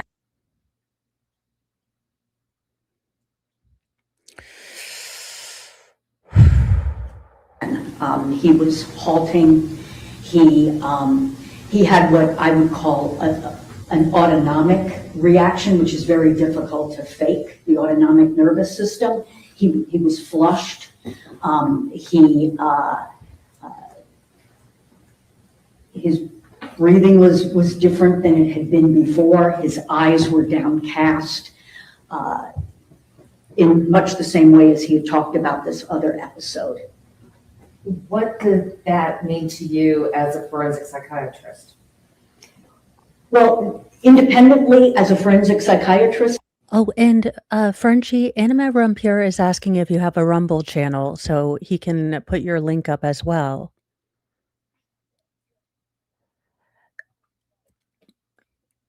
There were so many lines that you probably shouldn't cross as the defense. And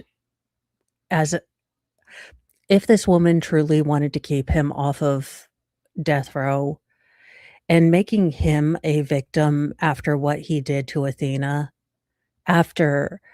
especially after admitting that she's not only watched the video, but read the transcript. The transcript was enough for me, you guys. But how? Because look, I can understand covering working with the defense. Everyone is entitled to a defense. So I understand that these are not easy jobs, but they have to be done. But in this fashion, I don't think so. I really don't. Not much, but in context with everything else that I knew and had spent time with him talking about, my opinion was that he was deeply ashamed, and that was a major factor in his lying and hesitancy to talk about what had happened. Was it shame or fear?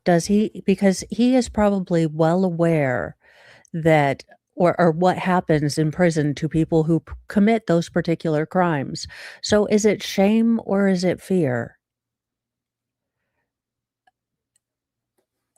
Again, he's cunning. He is cunning.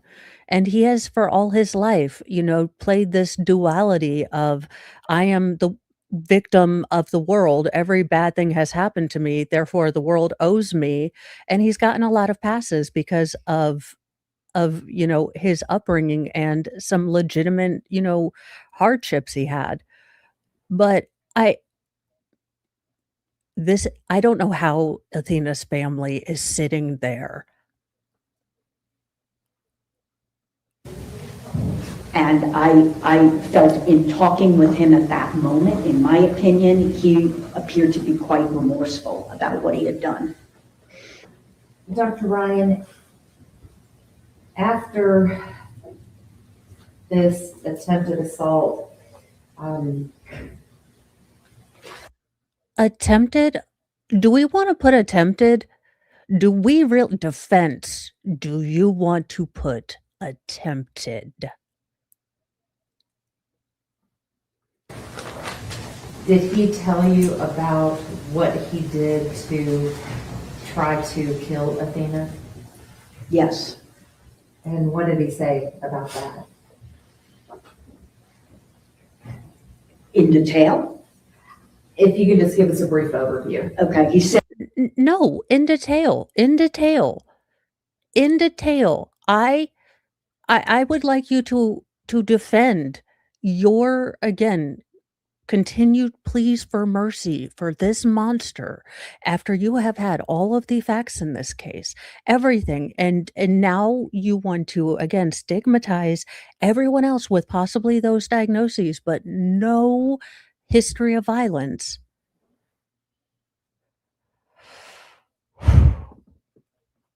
that I should backtrack a little bit. You know, he was pretty clear that he did not decide to kill Athena until she was in the truck. And then he began to think, now I'm in even worse trouble than he was before. So he was so worried he was able to get excited sexually. He was so catastrophized. He was so worried. He was so in deep panic that his wee got hard. Explain that to me. No, really. And I am trying to not be Tizamy, but I need that explained. I need to explain this duality of timelines and plot lines that you want me to understand. I want you to explain to me how he is panicked, he is catastrophizing, he needs to take care of the situation, but he takes a detour into SA. He's so terrified of losing his job, but he's able to take 20 minutes or 30 minutes to do what he did.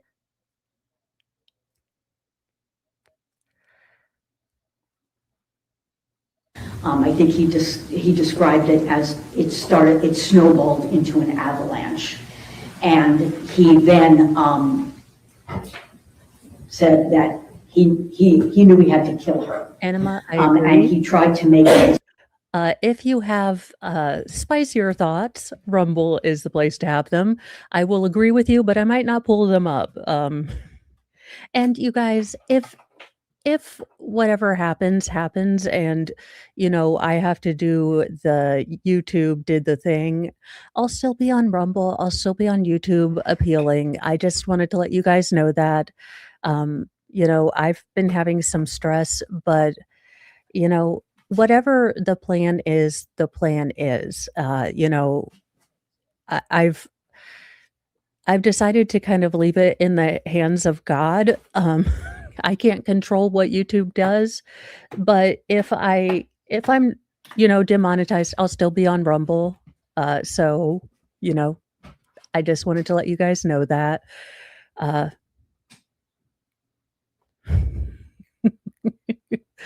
But because I know there is a lot of anxiety and stuff going around, you know, is my favorite creator going to be here? What's going on?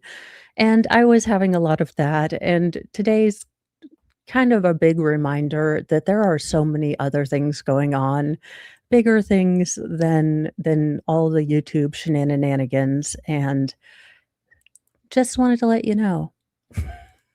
He put it as painless and quick as possible.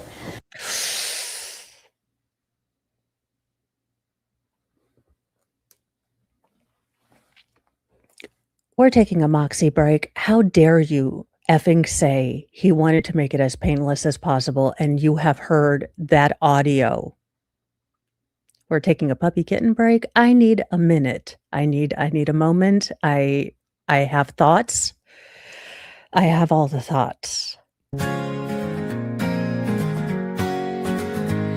the world feels like a dumpster dive and humans forget how to thrive, take a break, just you and me, with a puppy and kitten, wild and free. Paws and purrs, let's drift away to a land where tails wag and play.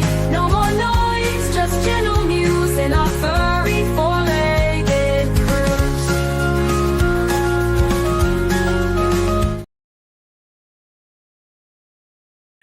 I think it might be popping me off. We might need to re-download StreamYard because it does seem to happen when I play a video.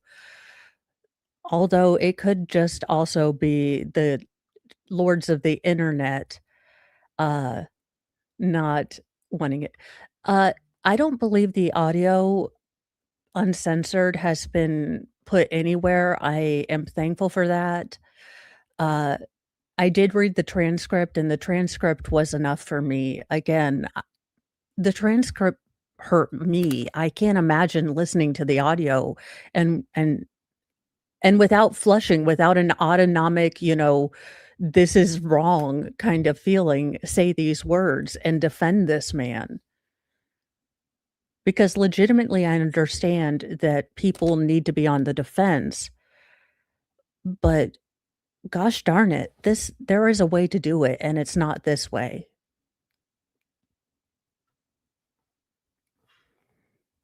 So he tried to, as he put it, I think his words were snap her neck. But it's not like in the movies, and it wasn't working. And so he attempted to strangle her. And he had a number of attempts to strangle her, which were unsuccessful. Now, what did you make of the several attempts that it took? And of what significance did you place on that? What?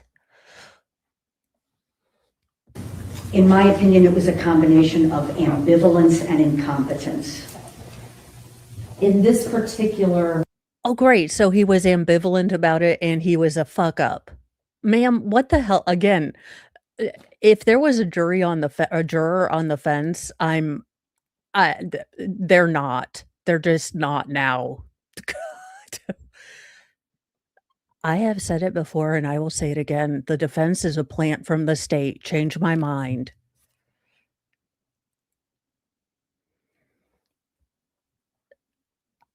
Sebastian, I don't know. I ag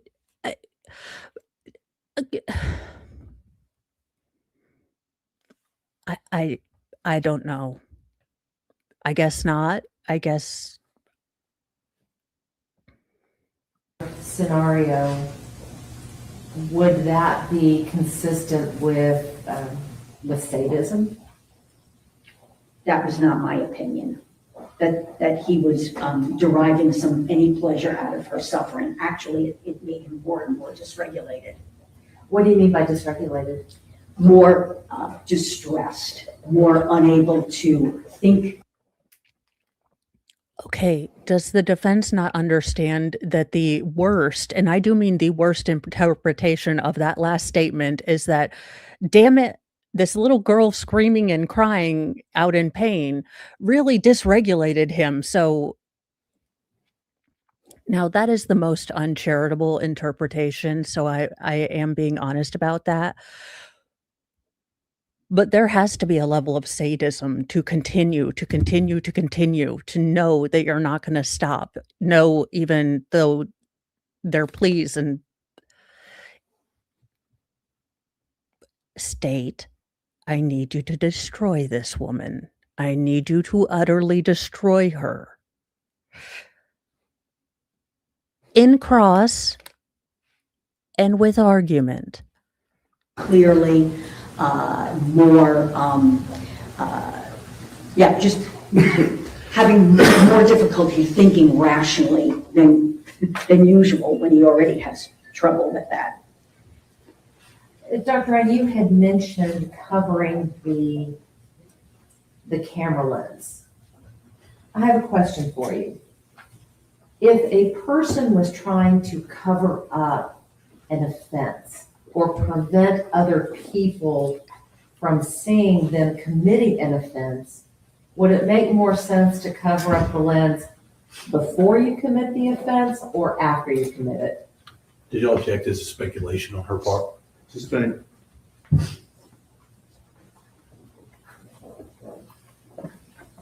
In your professional opinion is what I'm asking, is would it make more sense to cover?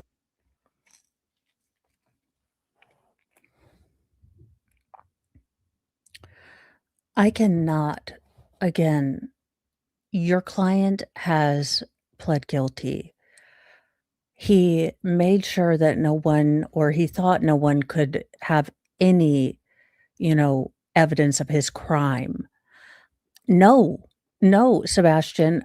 And that's what really fascinates me. On a 50,000 foot, humans are weird animals socially. She honestly believes that she is doing a good job, that she is, ticking the boxes by saying it's not an excuse, while she goes on to make it an excuse. Sh she is so sold on this ideology that every, convict wouldn't be a convict if they didn't have X, Y, or Z, diagnosis and societal problems, that she cannot see, really cannot see how incredibly awful this defense is for her client. And that's really interesting to me how you can, be so sold on your ideology that you do not see the very inherent flaws in it, and then you can tailor your argument to be better and maybe more palatable and maybe more within the ethical or at least moral boundaries. Cover up a lens before committing an offense if you wanted people to not see it? I still object speculation. Understood. I'll let her answer that based on her evaluations. It would make more sense to cover it up before you did anything than after or in the midst of.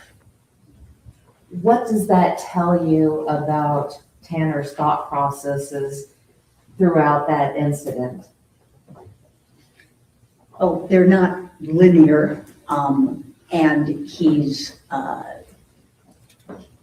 not really thinking in a strategic manner in terms of the way that, in a strategic criminal manner. And Dr. Ryan, you had started to tell us about some of the stressors that Tanner had been experiencing leading up to this event. And I wanted to go back to some of that, okay? Were you able to determine whether or not Tanner was under any significant amount of stress leading up to this event? Yes, he was under a significant amount of stress. And Your Honor, may we approach? Sure.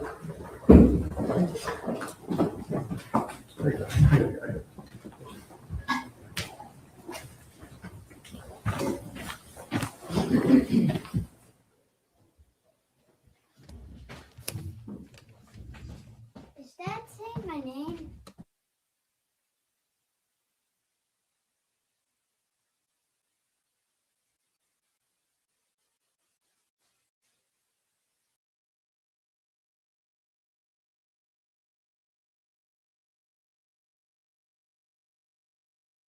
That Tanner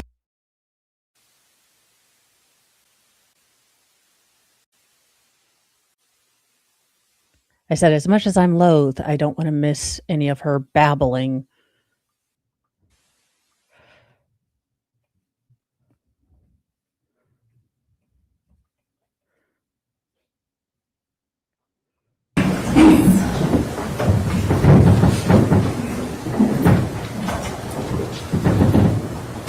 Dr. Ryan, I'm going to back up and ask my last question before our break, okay? And we were talking about the stressors that Tanner had going on in his life leading up to this event. Were you able to determine whether he was under a significant amount of stress just in the months prior to this? Yes. Is stress and anxiety different for a neurodivergent person versus a neurotypical person? Yes. How so? Well, there are ways, of course, in which it's similar, in terms of anxiety, worry, except one of the difficulties in about 50% of individuals with autism spectrum disorder is that they have significant deficits in understanding their own emotions and being able to express their own emotions. So there is the perception that they are significantly distressed, but they can't name what the emotion is. And that ends up being problematic because if you can't name your own emotions, it's very difficult for you to be able to understand what other people are feeling. And so it's also very difficult for you to regulate your emotions. So for example, if you're feeling depressed, if you're feeling sad, I'm not talking about clinical depression, but if someone's feeling sad about something, you might take steps to remediate that. Or if you're feeling anxious about a situation, you might either, for example, if I'm feeling anxious about preparing for a test, you may study harder. You might, do some meditation or exercising. You've learned kind of what it is that you're experiencing and what you need to do to kind of improve your state. Mr. Warner doesn't have that capacity. I want to talk about some of the stressors that were going on in Tanner's life at that time. Are these incidents documented in the report that has been offered into evidence in this case? Yes, they are. I want to talk about just a few of them that are noted in your report. In your report, you had noted that Tanner was having problems with his fiancée. Before becoming pregnant with Tanner's child, was the fiancée working and contributing to the household? Yes, she was also working double shifts at times throughout most of the pregnancy. Were they able to make ends meet at that time? Yes, they had some financial pressures. They had a number of moves, but yes, they were able to kind of keep their heads above water. So after Tanner's child and Tanner's son was born, was his fiancée still able to work? No, she, and this is from the information that he provided, his grandmother provided, and his fiancée herself provided. She had a severe postpartum depression. And this lasted about a year, in which she was not working, and not only was not working, but was not really able to care for the baby adequately, and was spending most of the time in bed. So even though she wasn't working, were they still trying to maintain the social lifestyle that they had while she was working? Yes, Did this cause problems financially? yes. There was a lot of, for example, almost all the meals were DoorDash or Grubhub kind of meals, a lot of money being spent in that way. You had said that the severe postpartum depression had led to her staying in bed. Who picked up the slack while the fiancé was not able to take care of the child? Well, Tanner Horner himself was picking up some of that slack, but especially toward leading up to the offense, he was working about 6 days a week. And so very long shifts. There's the issue of after he took about a week off in May after he was very depressed and suicidal, and they switched his route so that it was no longer the route that he had in Azle, which he was very familiar with. And so that was a significant stressor. And I want to get back to the problems at home, okay? Where were Tanner and his fiancée living at the time of the event? They were living in the shed behind his grandmother's house. Where was their child living? Well, especially when there was, for a time, the baby lived with them. But then when it got to the point where he might be starting to walk, or actually even crawl, they felt that it was a very unsanitary environment. Cassie was too impaired to be taking care of the house. I mean, you know, the shed was bad enough even before. And the house, because there were limitations on his grandmother, I was told there was dog feces on the floor. It was extraordinarily unsanitary.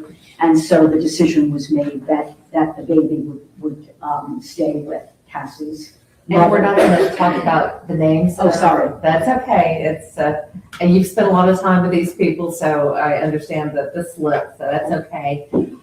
So at any point did Tanner, his fiance, live with his fiance's mother? Yes, and grandmother and other people in the home. So it sounds like they had a full house over there as well? Yes. After they had moved out of the mother's home and back into the shed behind his grandmother's house, did he have the opportunity to spend any time with his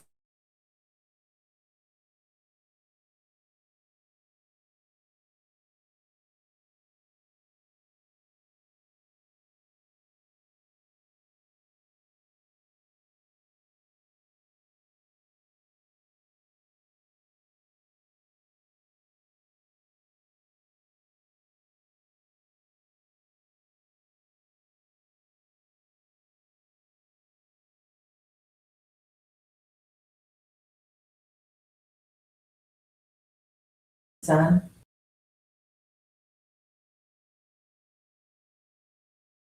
Yeah, I went frozen, and then the trial just kept going without any explanation. It was weird. The psychiatrist wouldn't stop talking, and I was scared, and I needed the chat. Oh, dear Lord. Let's finish this out before I lose the will to.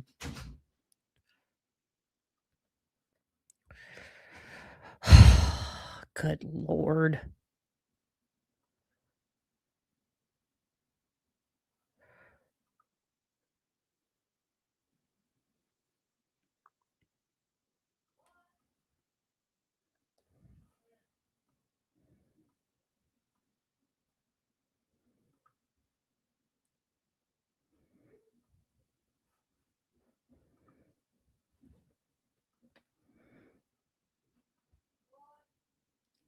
Divergent person versus a neurotypical person? Yes. How so? Well, there are ways, of course, in Wait. which All right, I'm going to go out and come back in because it's showing me moving.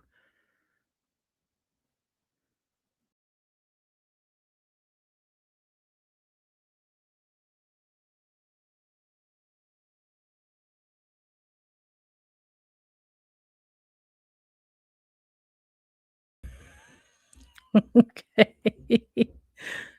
Let's try this again.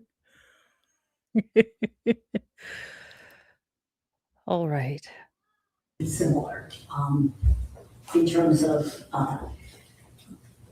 anxiety, worry, except one of the difficulties in about 50% of individuals with autism spectrum disorder is that they have significant deficits in understanding their own emotions and being able to express their own emotions. So there is the perception that they are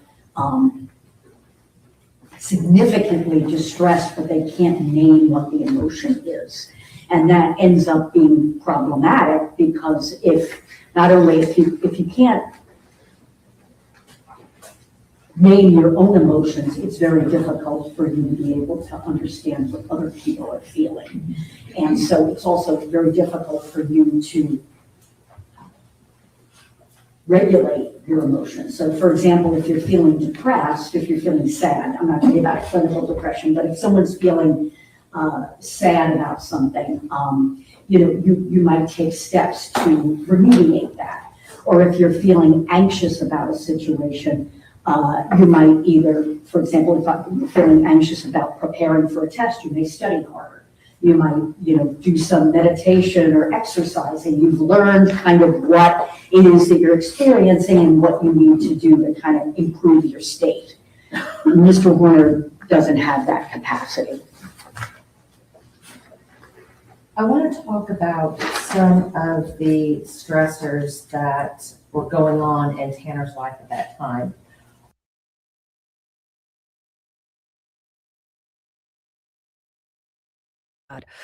I'm mute. I'm speeding forward because we were past this and I refuse to Were they rewatch.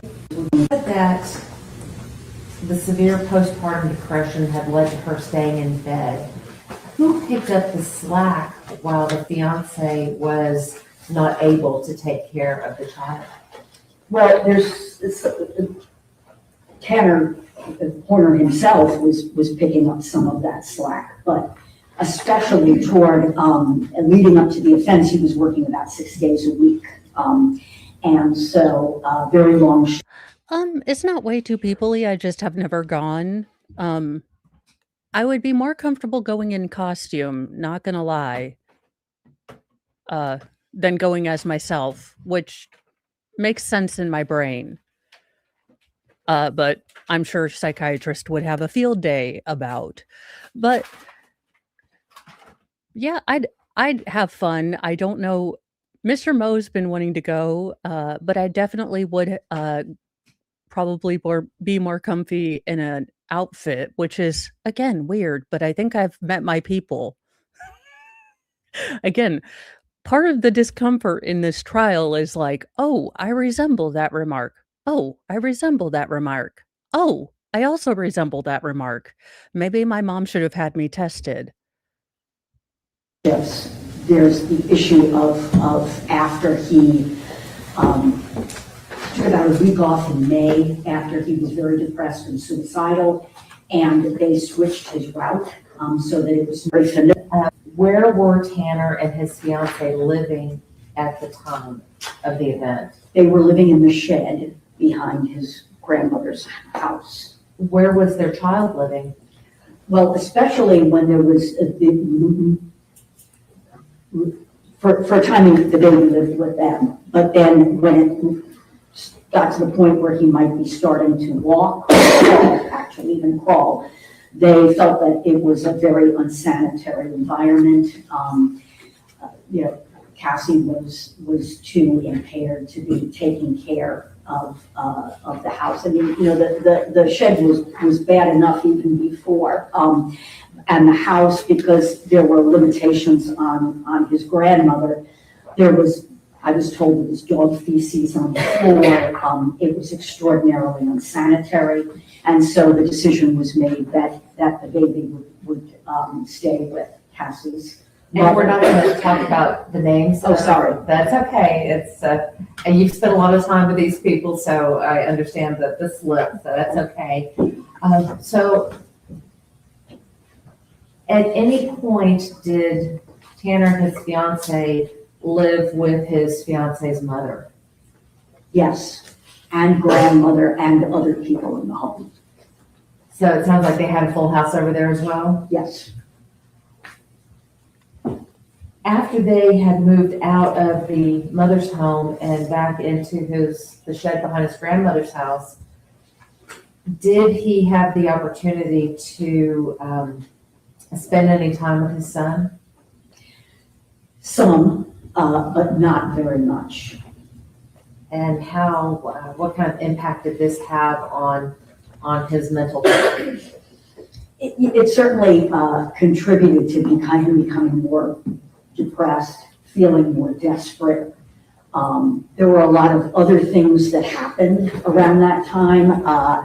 As I mentioned, his route was changed. His contract was sold off to another company. The car broke down, which created problems. So after he moved out of the fiance's mother's home and back home, who all was living in that home? Or I should say the shed behind his grandmother's home. Who all was living in that home? Mr. Horner and his fiancee. And in the main house? his grandmother, his mother, and his brother. Did they have any pets? Many pets. And thank you, Wolf Spirit, for the $4 super sticker. It looks like a pear with a cup of coffee, which is, I wish I liked coffee. But then I'm kind of glad that I don't like coffee because I would spend way too much money. Well, that and by the time you add enough sugar and cream to coffee, it's basically a milkshake, and I'd rather have a milkshake. Thank you very, very much. And these go in my curse jar. It's a number 3 sticker. Oh, thank you. I love that I cannot read.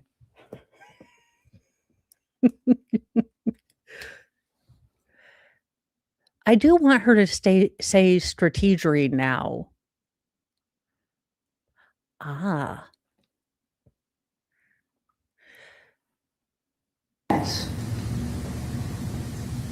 Based on your interviews with the family members and with Tanner, what was the environment there? Was it calm and serene, or was it chaos?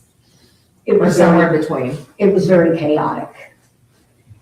How can that kind of chaos affect a person who is on the spectrum?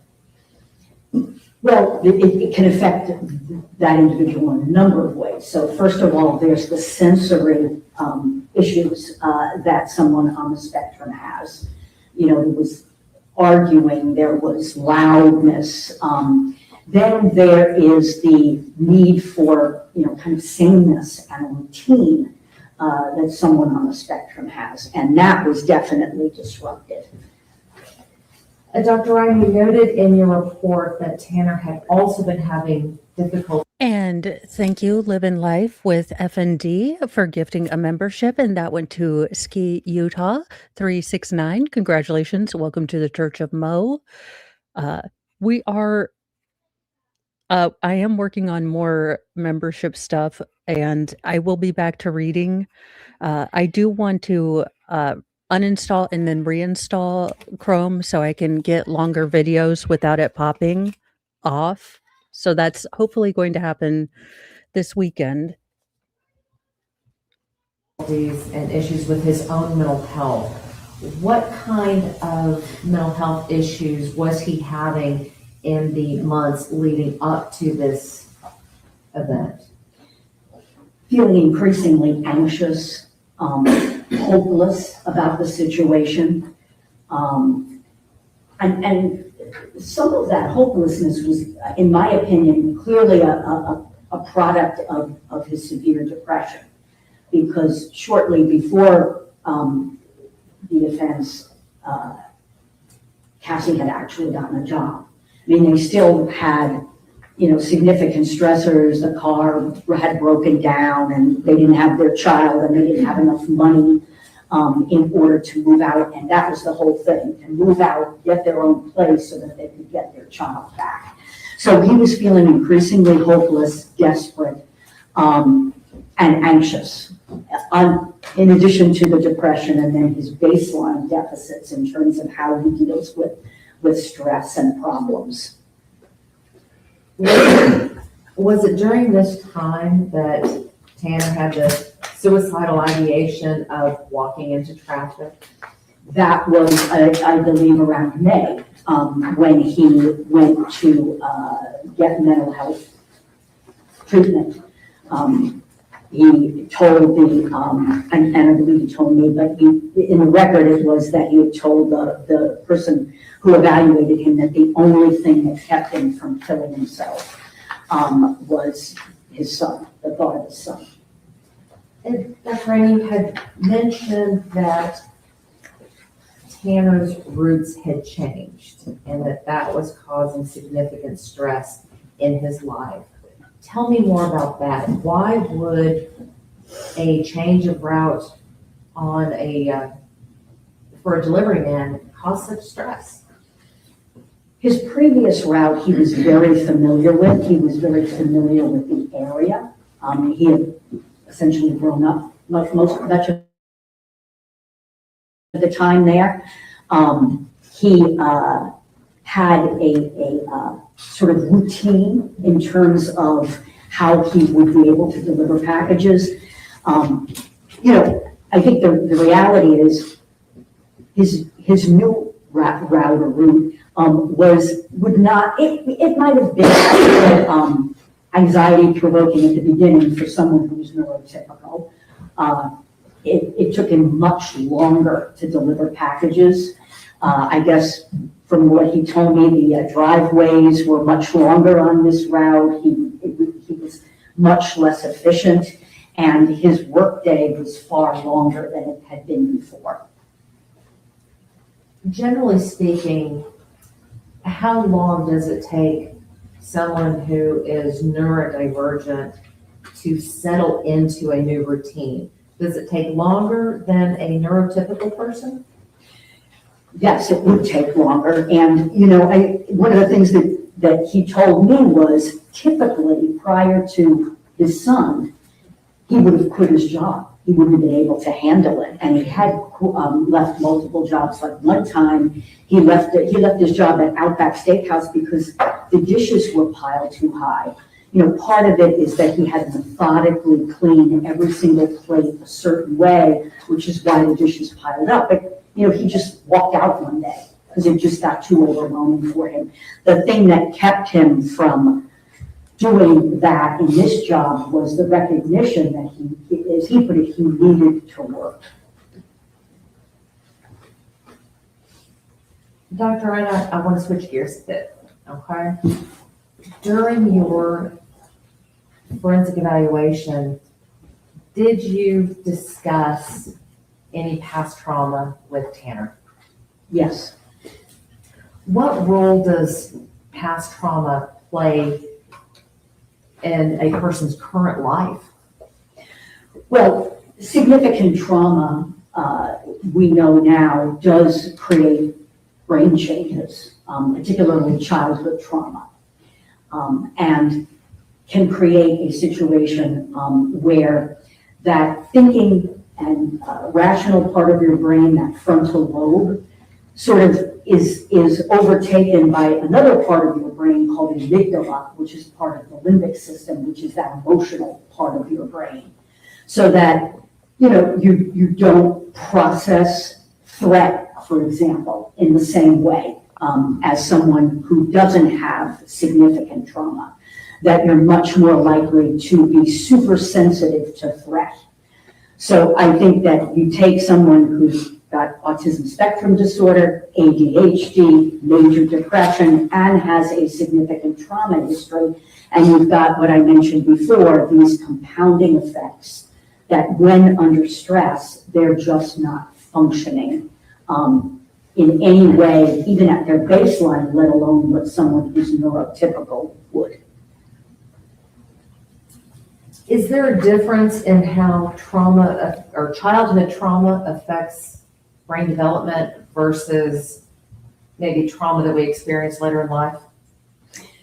Well, the research shows that because brains are still under development, particularly in childhood, and even up to age maybe your early to mid-20s, that these traumatic insults have a more significant effect than they would for an adult with a fully developed or mature brain. And the frontal lobe is the sort of last part of our brains to fully develop.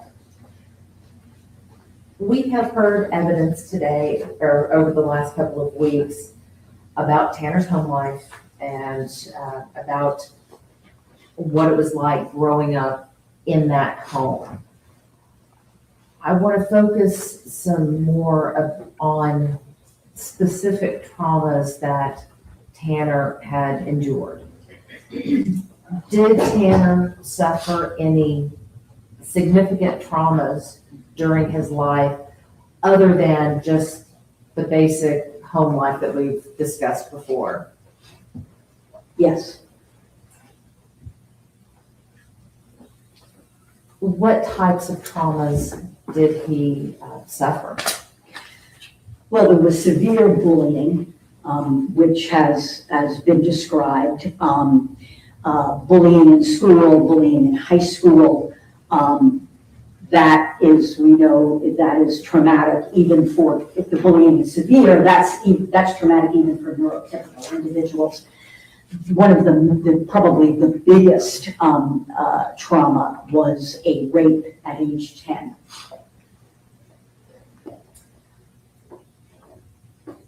Were there any other traumas that you noted that related to his mother and his mother's drug use?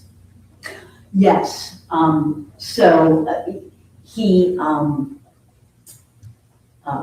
There are two instances where he walked in on her in the bathroom after she had overdosed.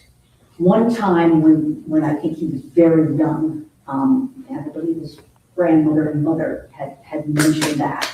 And another time when he was older, whether he was around 12 or 10, I'm not sure. But he actually found her passed out and with her pants down, which was a very upsetting event for him. Passed out on the toilet, and he thought that she was dead. What kind of effect could that have? I mean, finding your mother passed out on the toilet thinking that she's dead, how could that affect a child? It's a very traumatic event. It would be traumatic for anyone, right? Let alone someone who has difficulty processing their feelings, being able to rationally think. I believe he went and got his grandmother, who fortunately was in the home, but just feeling completely powerless, not knowing what to do, and believing that his mother might be dead. You talk about compounding effects of diagnoses. Are there compounding effects of childhood trauma? Yes. Explain that to the jury, please. Well,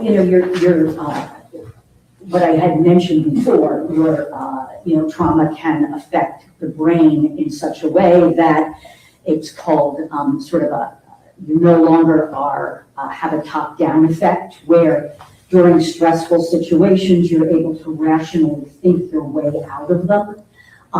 You're more on emotional overdrive, and your emotions are basically taking over. And the more traumatic events that you experience, the more of a deficit state you're potentially going to have. That situation is going to get worse. So I would say that that's what, there's trauma upon trauma. Now, there's a significant amount of trauma in his life that he was not able to express to me how he felt about the trauma. It was only with these very significant ones that he was able to express any kind of emotion or thinking about what was going on, because they were kind of overwhelming. You had mentioned some of these traumas. One of the traumas that you had mentioned was the fact that Tanner had been sexually assaulted. How old was he when that occurred? 10. What happened? What he explained to me was that he and two other kids were setting little brush fires in a field, and Oh, as you do, you're out with your friends causing mayhem and thank you, Slotty Pie, for the $2 or 2 Rumble Rants. Mo, did I miss something? Did they ask this witness why Tanner would SA Athena? No, but she did make sure to tell us that he was very ashamed, and it was probably because of his trauma from his own SA.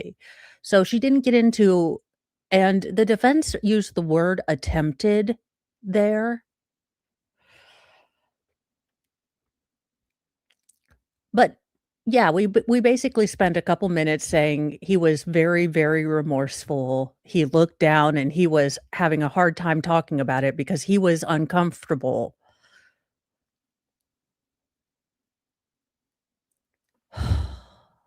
Taking them out. And one of them got out of control and came close to the house. It was put out by the landlord of the property and somebody else. And his mother afterward told him to go over and apologize to the landlord, who he went over there and subsequently was raped by the landlord. Were you able to corroborate Tanner's story? Well, there was no witnesses to it, actually, but There were no witnesses, but, Tanner told me, so I was like, "This dude's known for telling the truth." It's not like he lied about, things of great import, like where he might have left a child or taken a child or why or what happened. And I am so sorry for your loss. there was information that hung together with it in such a way. First of all, it was how he narrated there. the event to me. He was deeply ashamed. He kept saying that he didn't want anyone to know. He didn't want his mother and his grandmother to know. They would think that he was gay if it was revealed. As I say, he was very distraught as he told me about this. He said that for about 2 years after this, he struggled with a lot of symptoms of PTSD, intrusive thoughts, nightmares. He also hated to go to the bathroom, hated to defecate because he didn't want to wipe himself because it reminded him of the abuse that he was anal intercourse. And so he would hold his stool. You have got to be kidding me. What in the Freud are we talking about? For the love of Freud. Why? Why are we talking about this? I didn't care before. I certainly don't care now. But thank you, because now my brain is going to remember that. Oh, dear Lord. I thought Freud was done. I thought we weren't talking about Freud anymore. He didn't want to go to the bathroom in school. He only wanted to use his own bathroom at home. And so consequently, he became constipated.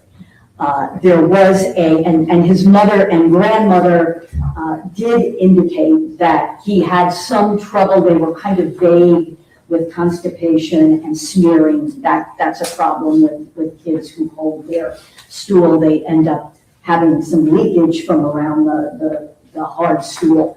And also there was a medical record when he was about 19 that indicated that he had significant bleeding from hemorrhoids and had gone to the emergency department for this. Now, constipation is a major, you got to think in a 19-year-old, what would be the cause of that significant hemorrhoid and rectal bleeding? Hemorrhoids would be one. There are much more serious disorders like cancers, whatever, that were ruled out. Dr. Ryan, I want to switch gears again. During your interview with, or let me back up, in preparation for your interview with Tanner, did you review the interrogation videos? Yes. I think we can agree that during those interrogation videos, there were. Alrighty, we have a Moxie break, so it's about 2 minutes if you need to use the restroom or. Now, they don't go a whole lot longer, which leads me to believe that we are going to get her in the morning to start cross. Just so we will have a Moxie break, get your snacks, get your restroom break, and then we will finish up this horrible, horrible testimony.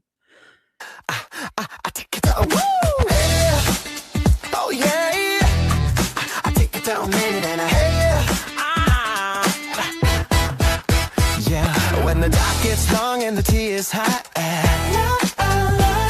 And the motions filed are quite a lot. When the state says boom and defense says pass, that's when I call my mini ass so classy and sass.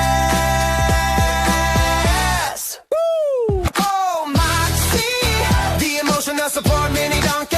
Tiny but mighty, a courtroom honky-tonky. If the trial goes sideways, she don't panic or balk. Just a soft little hee-haw and a judgmental walk. Clip, clop, trotting through the mess. Ears perked, high, and unutterable distress. When the facts get wild and the lawyers get snarky, I lean on my emotional supporters.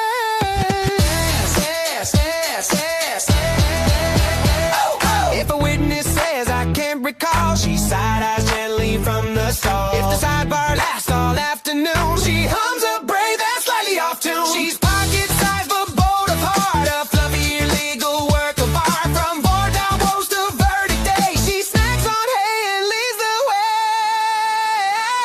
Oh, Moxie, queen of the pasture class, small bud, ruling the law to grasp. When the timeline spirals and takes get funky, there's peace in a steadfast mini donkey. Clip-clop, courage, fluffy and spunky. All hail the emotional support as Moxie. Oh!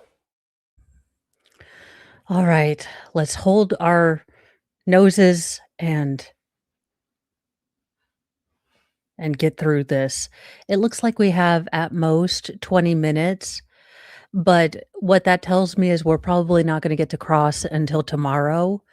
Now, I will be with you in the morning, but I do have an appointment that I have to keep tomorrow afternoon. So we'll probably do the start early thing and then we'll catch up to them. There were a lot of lies that Tanner told. Yes. He lied to the FBI officers. He lied about not knowing anything about the abduction. Lied about where he hid Athena's body. And he lied about several other things. Would you agree with that? Yes. Based on your training and your experience as a forensic psychiatrist, why do you think he lied? To stay out of trouble. Is that uncommon? Yes. Now, I want to talk to you about what we see in some of those interrogations. There was, now, just going to come right out and ask, I'm going to talk to you about Zero, okay? Does Tanner meet the criteria for multiple personality disorder? Well, it's called dissociative identity disorder now, but no, he does not, in my opinion. So how do you reconcile this with the interrogation where he's claiming to have this alter ego named Zero? In my opinion, I think that the police did an excellent job of making him more comfortable. I think that he wanted, in my opinion, I think he wanted to confess, and this made it easier to do so as sort of a third person, rather than, himself. Dr. Ryan, did you hear the testimony of Dr. Fritz regarding her experience with level 1 autism patients and speaking about themselves in the third person?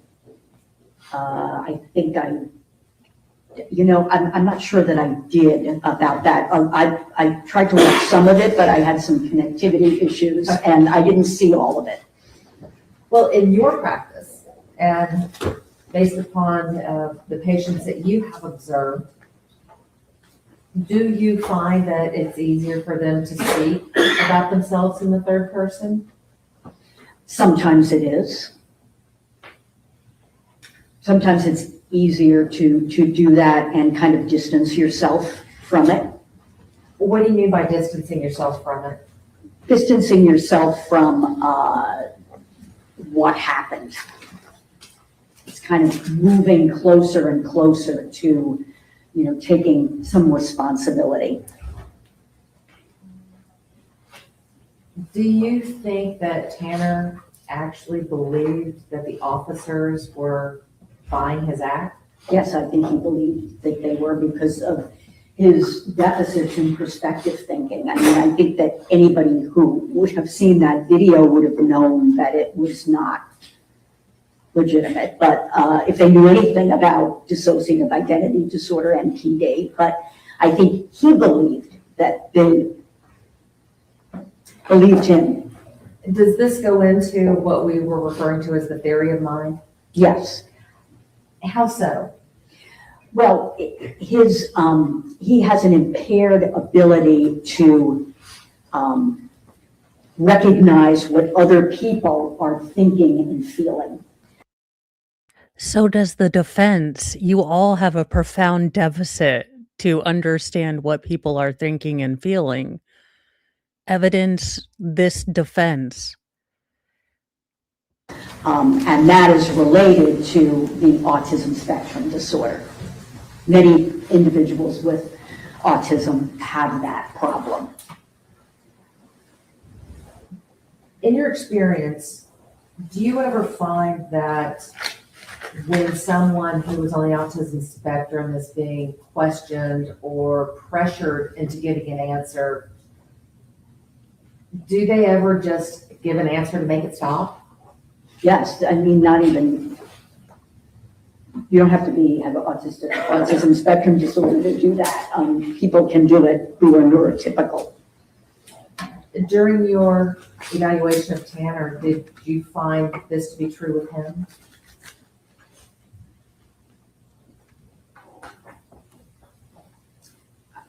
At times, I'm trying to think of specific times, and I'm blanking at this point, but yes, if there were times, particularly around the offense, that I ended up pressuring him, I'm sure.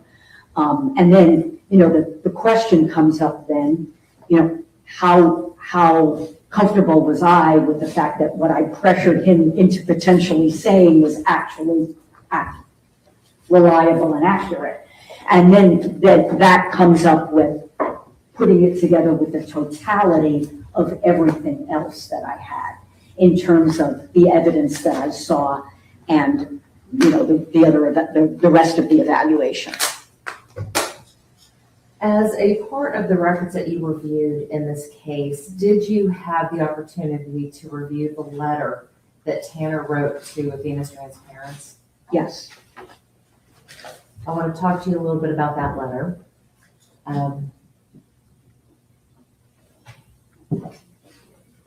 You had mentioned before that about autism and people on the spectrum being able to show their emotions. Explain to me and explain for the jury, can someone with autism feel emotions? Yes. Do people that are on the spectrum have difficulty expressing those emotions that they feel? Yes, they can. And is that kind of what we call alexithymia? Yes. Explain what alexithymia is. It's a trait that of being, and about 50% or more of individuals with autism spectrum disorder have this, of being unable to understand and express your own emotions. Based upon your evaluation of Tanner, do you believe that he also dealt with alexithymia? Yes. When you made that observation, at the time, did you have the report from Dr. Fritz, who also noted alexithymia? No. So your conclusions were independent of each other? Yes, I didn't get Great, 2 barren cat ladies agreed with each other. Move on. At her report until after my evaluation and prepared my report. So how might someone with alexithymia present to another? In what situation? Well, what I'm getting at is, you said that they had difficulty expressing their emotions. Right. When someone has difficulty expressing their emotions, is it possible for the emotions that they do express to be misconstrued? Oh, yes. How so? Well, throughout Mr. Horner's life, and I observed this during the evaluation, he interacts with people in ways that are off-putting, in ways that can be perceived as, for example, arrogant, as a know-it-all. That's just a couple of examples. But his ability to perceive what others are thinking of him is very disturbed. She's the last witness for today. I don't know if she's the defense's last witness, but I would assume she's either one of the last. Now, I do not know if Tanner is gonna get on the stand. That's the only thing I am not sure of. Now, I want to explain that this alexithymia is not an all or none thing, right? And his ability to recognize his emotions and express them would be improved under conditions that are more structured, for example, and less emotionally dysregulating. So getting back to the letter that Tanner had written to Athena's parents, in reading that letter, how can you gauge what is a true expression of emotion? I think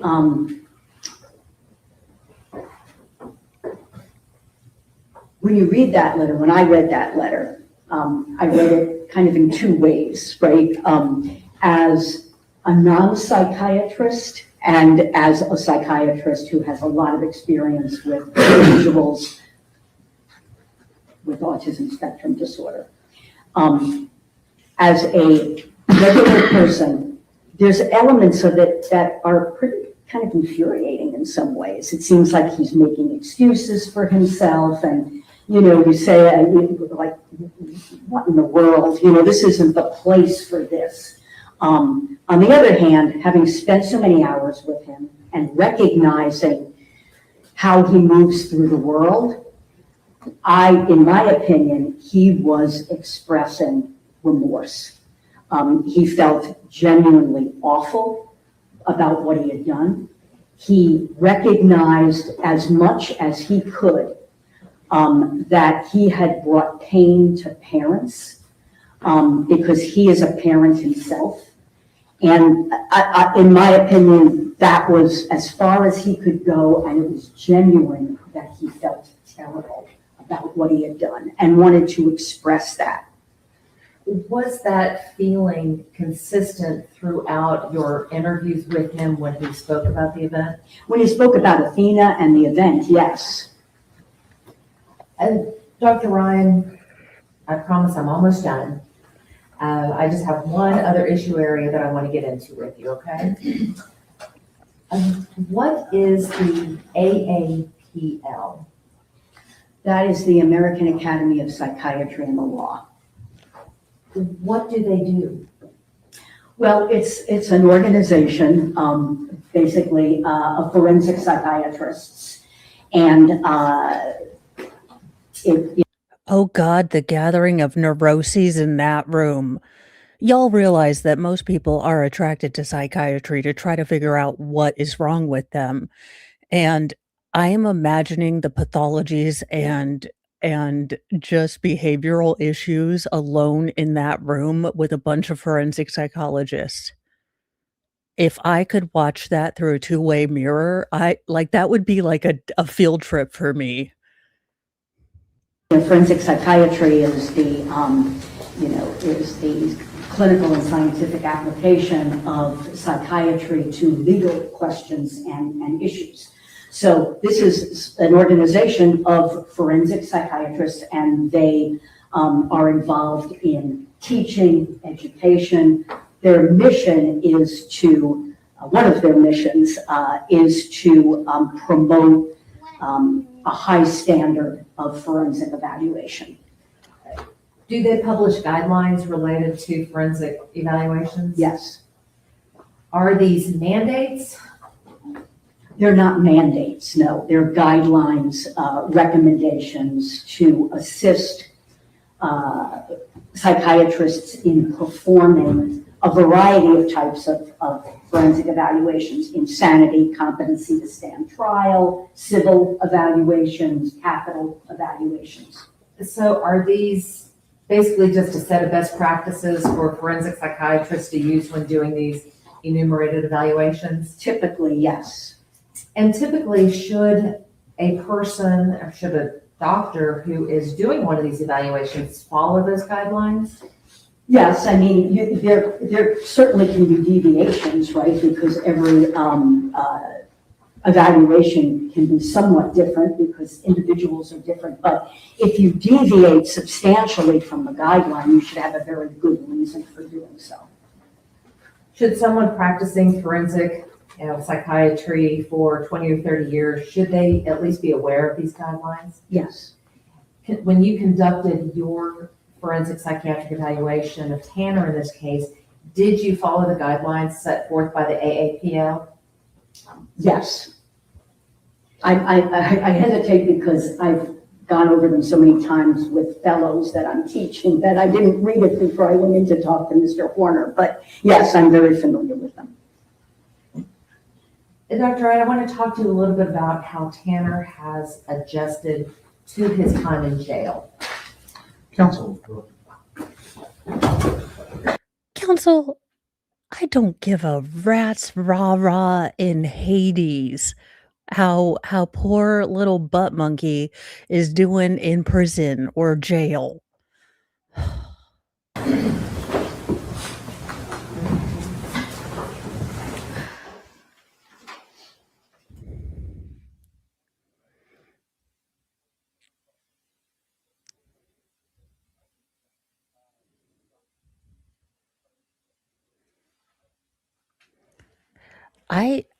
As much as the defense has been unable to read the room, I expect Tanner to take the stand. I normally don't say that in cases. I normally say that the defense will be smart and not let him on. But I think they are going to put him on. And they only need one juror to feel at all moved by this. He appears to have adjusted well. When he was in Wise County Jail, did he have any disciplinary infractions? Did he have any write-ups? I believe that there was an incident where he was hitting a wall. I don't know if it was with his head or with his fist or whatever, and didn't stop when told, and so was placed in a restraint chair for a few minutes. I'm not sure if that was Wise or Tarrant County, actually. So That was it.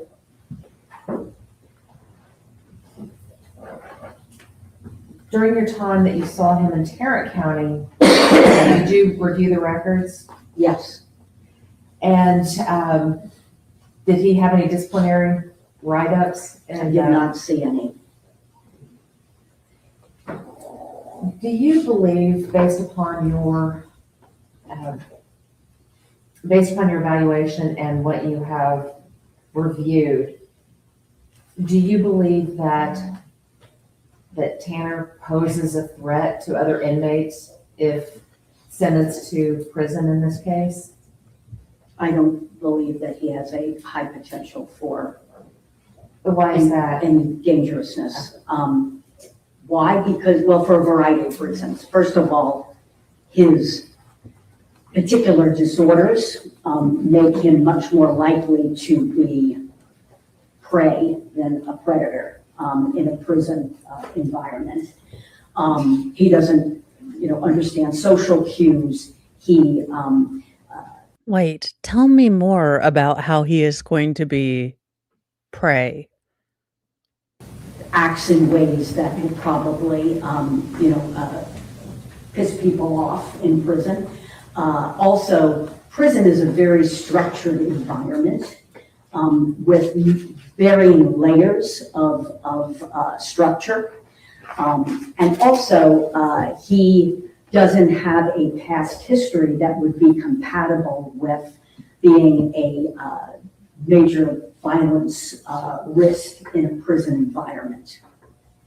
And also, for example, his mental health, his depression, anxiety, that can be treated also in a prison environment. He is not going to have access to substances. Those are just a few. You mentioned prey, not predator. What did that mean? I think that he's much more likely to be assaulted than to assault prisoners. You also mentioned structure. How important is a structure to someone who is on the autism spectrum? It's very important. And that lack of structure was part of what kind of brought him to the point that he was at. Lack of routine, lack of structure. Structure is very important. And prison is a very structured environment. He'll know there'll be routines and he'll know what those are. Do you feel that someone who is on the autism spectrum would be able to function properly in a structured environment such as prison? Yes. You had mentioned that you looked at his history. Did Tanner have a history of violence? He had a history of some assaults. They were more, kind of flailing out in response to bullying, for example. There was an incident where I believe he got into an altercation and spit on someone's car. There were, fights in high school. Of course, in school he was very badly bullied, but they were not major violent episodes where he seriously harmed anybody. Well, Dr. Ryan, what I'm getting at is when Tanner had these episodes or incidents, were they instances of him being aggressive or were they instances of him being reactive? More reactive, and his aggression has been mostly toward himself. The last thing I want to talk to you about are some of the other diagnoses that that may or may not be at issue in this case. First of all, what is psychopathology? Some people consider it to be the study of mental disorders. Other people just see it as mental disorders, mental pathology. So is psychopathology the same as psychopathy? No. Is there a diagnosis in the DSM for psychopathy? No. I want to talk to you about antisocial personality disorder. Based upon your review of the records and your evaluation of Tanner, does he meet the criteria for antisocial personality disorder? He does not. Why do you say that? Well, in terms of what the criteria for antisocial personality disorder is, a persistent pattern of violating the rights of others. You have to, at least you don't have to be diagnosed with conduct disorder before the age of 15, but you have to meet those criteria for conduct disorder, and he does not. Explain to the jury what a paraphilic disorder is. A paraphilic disorder is a disorder in which an individual has persistent sexual arousal to something or someone other than consenting, mature individuals. Was there any indication in Tanner Horner of a paraphilic disorder? No, Does sexual sadism fall under a paraphilic disorder? yes, You mentioned earlier that what we saw in the video did not constitute sadism.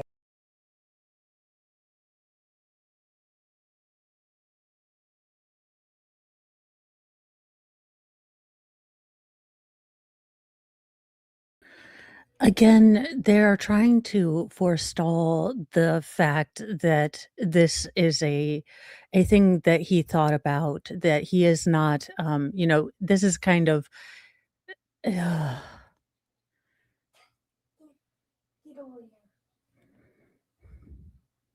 About sexual sadism. in my opinion, it did not. Why not? Well, in my opinion, he was not aroused in any way by her suffering, by Athena. Well, thank Suffering. He, in my opinion, the multiple attempts were more, as I mentioned before, related to his ambivalence and his incompetence at doing what he was trying to do. And lastly, doctor, I want to ask you about pedophilic disorder. What is that? That is a paraphilia, one of the paraphilias, persistent sexual fantasies, urges, interests, lasting at least 6 months or more toward prepubescent children. Did Tanner meet the criteria for pedophilic disorder? No. Why not? Well, there's no indication from anything that I've read that he had a sexual. that you read? Do you not know of his other potential crimes? You spent what, 140 or 40 hours with him? Attraction to, there was no child pornography in any of the discovery. This, in my opinion, was a horrible, an aberrant event, and he did not have a history of an attraction to children. I'll pass the witness. What are people that are telling me I need to see that? Okay, so, we'll come back in the morning and finish, with Dr. Brian. That was absolutely a strategy to end with that. Do I believe that anyone will buy any of this? Absolutely not. I I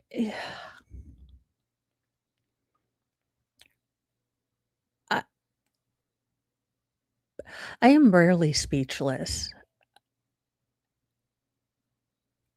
I don't know how, and I've said this before, with this witness, but I can understand that, again, every person deserves a defense, and I think you can make some, maybe make some arguments that there were things that limited his maybe functionability, and maybe there are some things that you can ask for mercy for.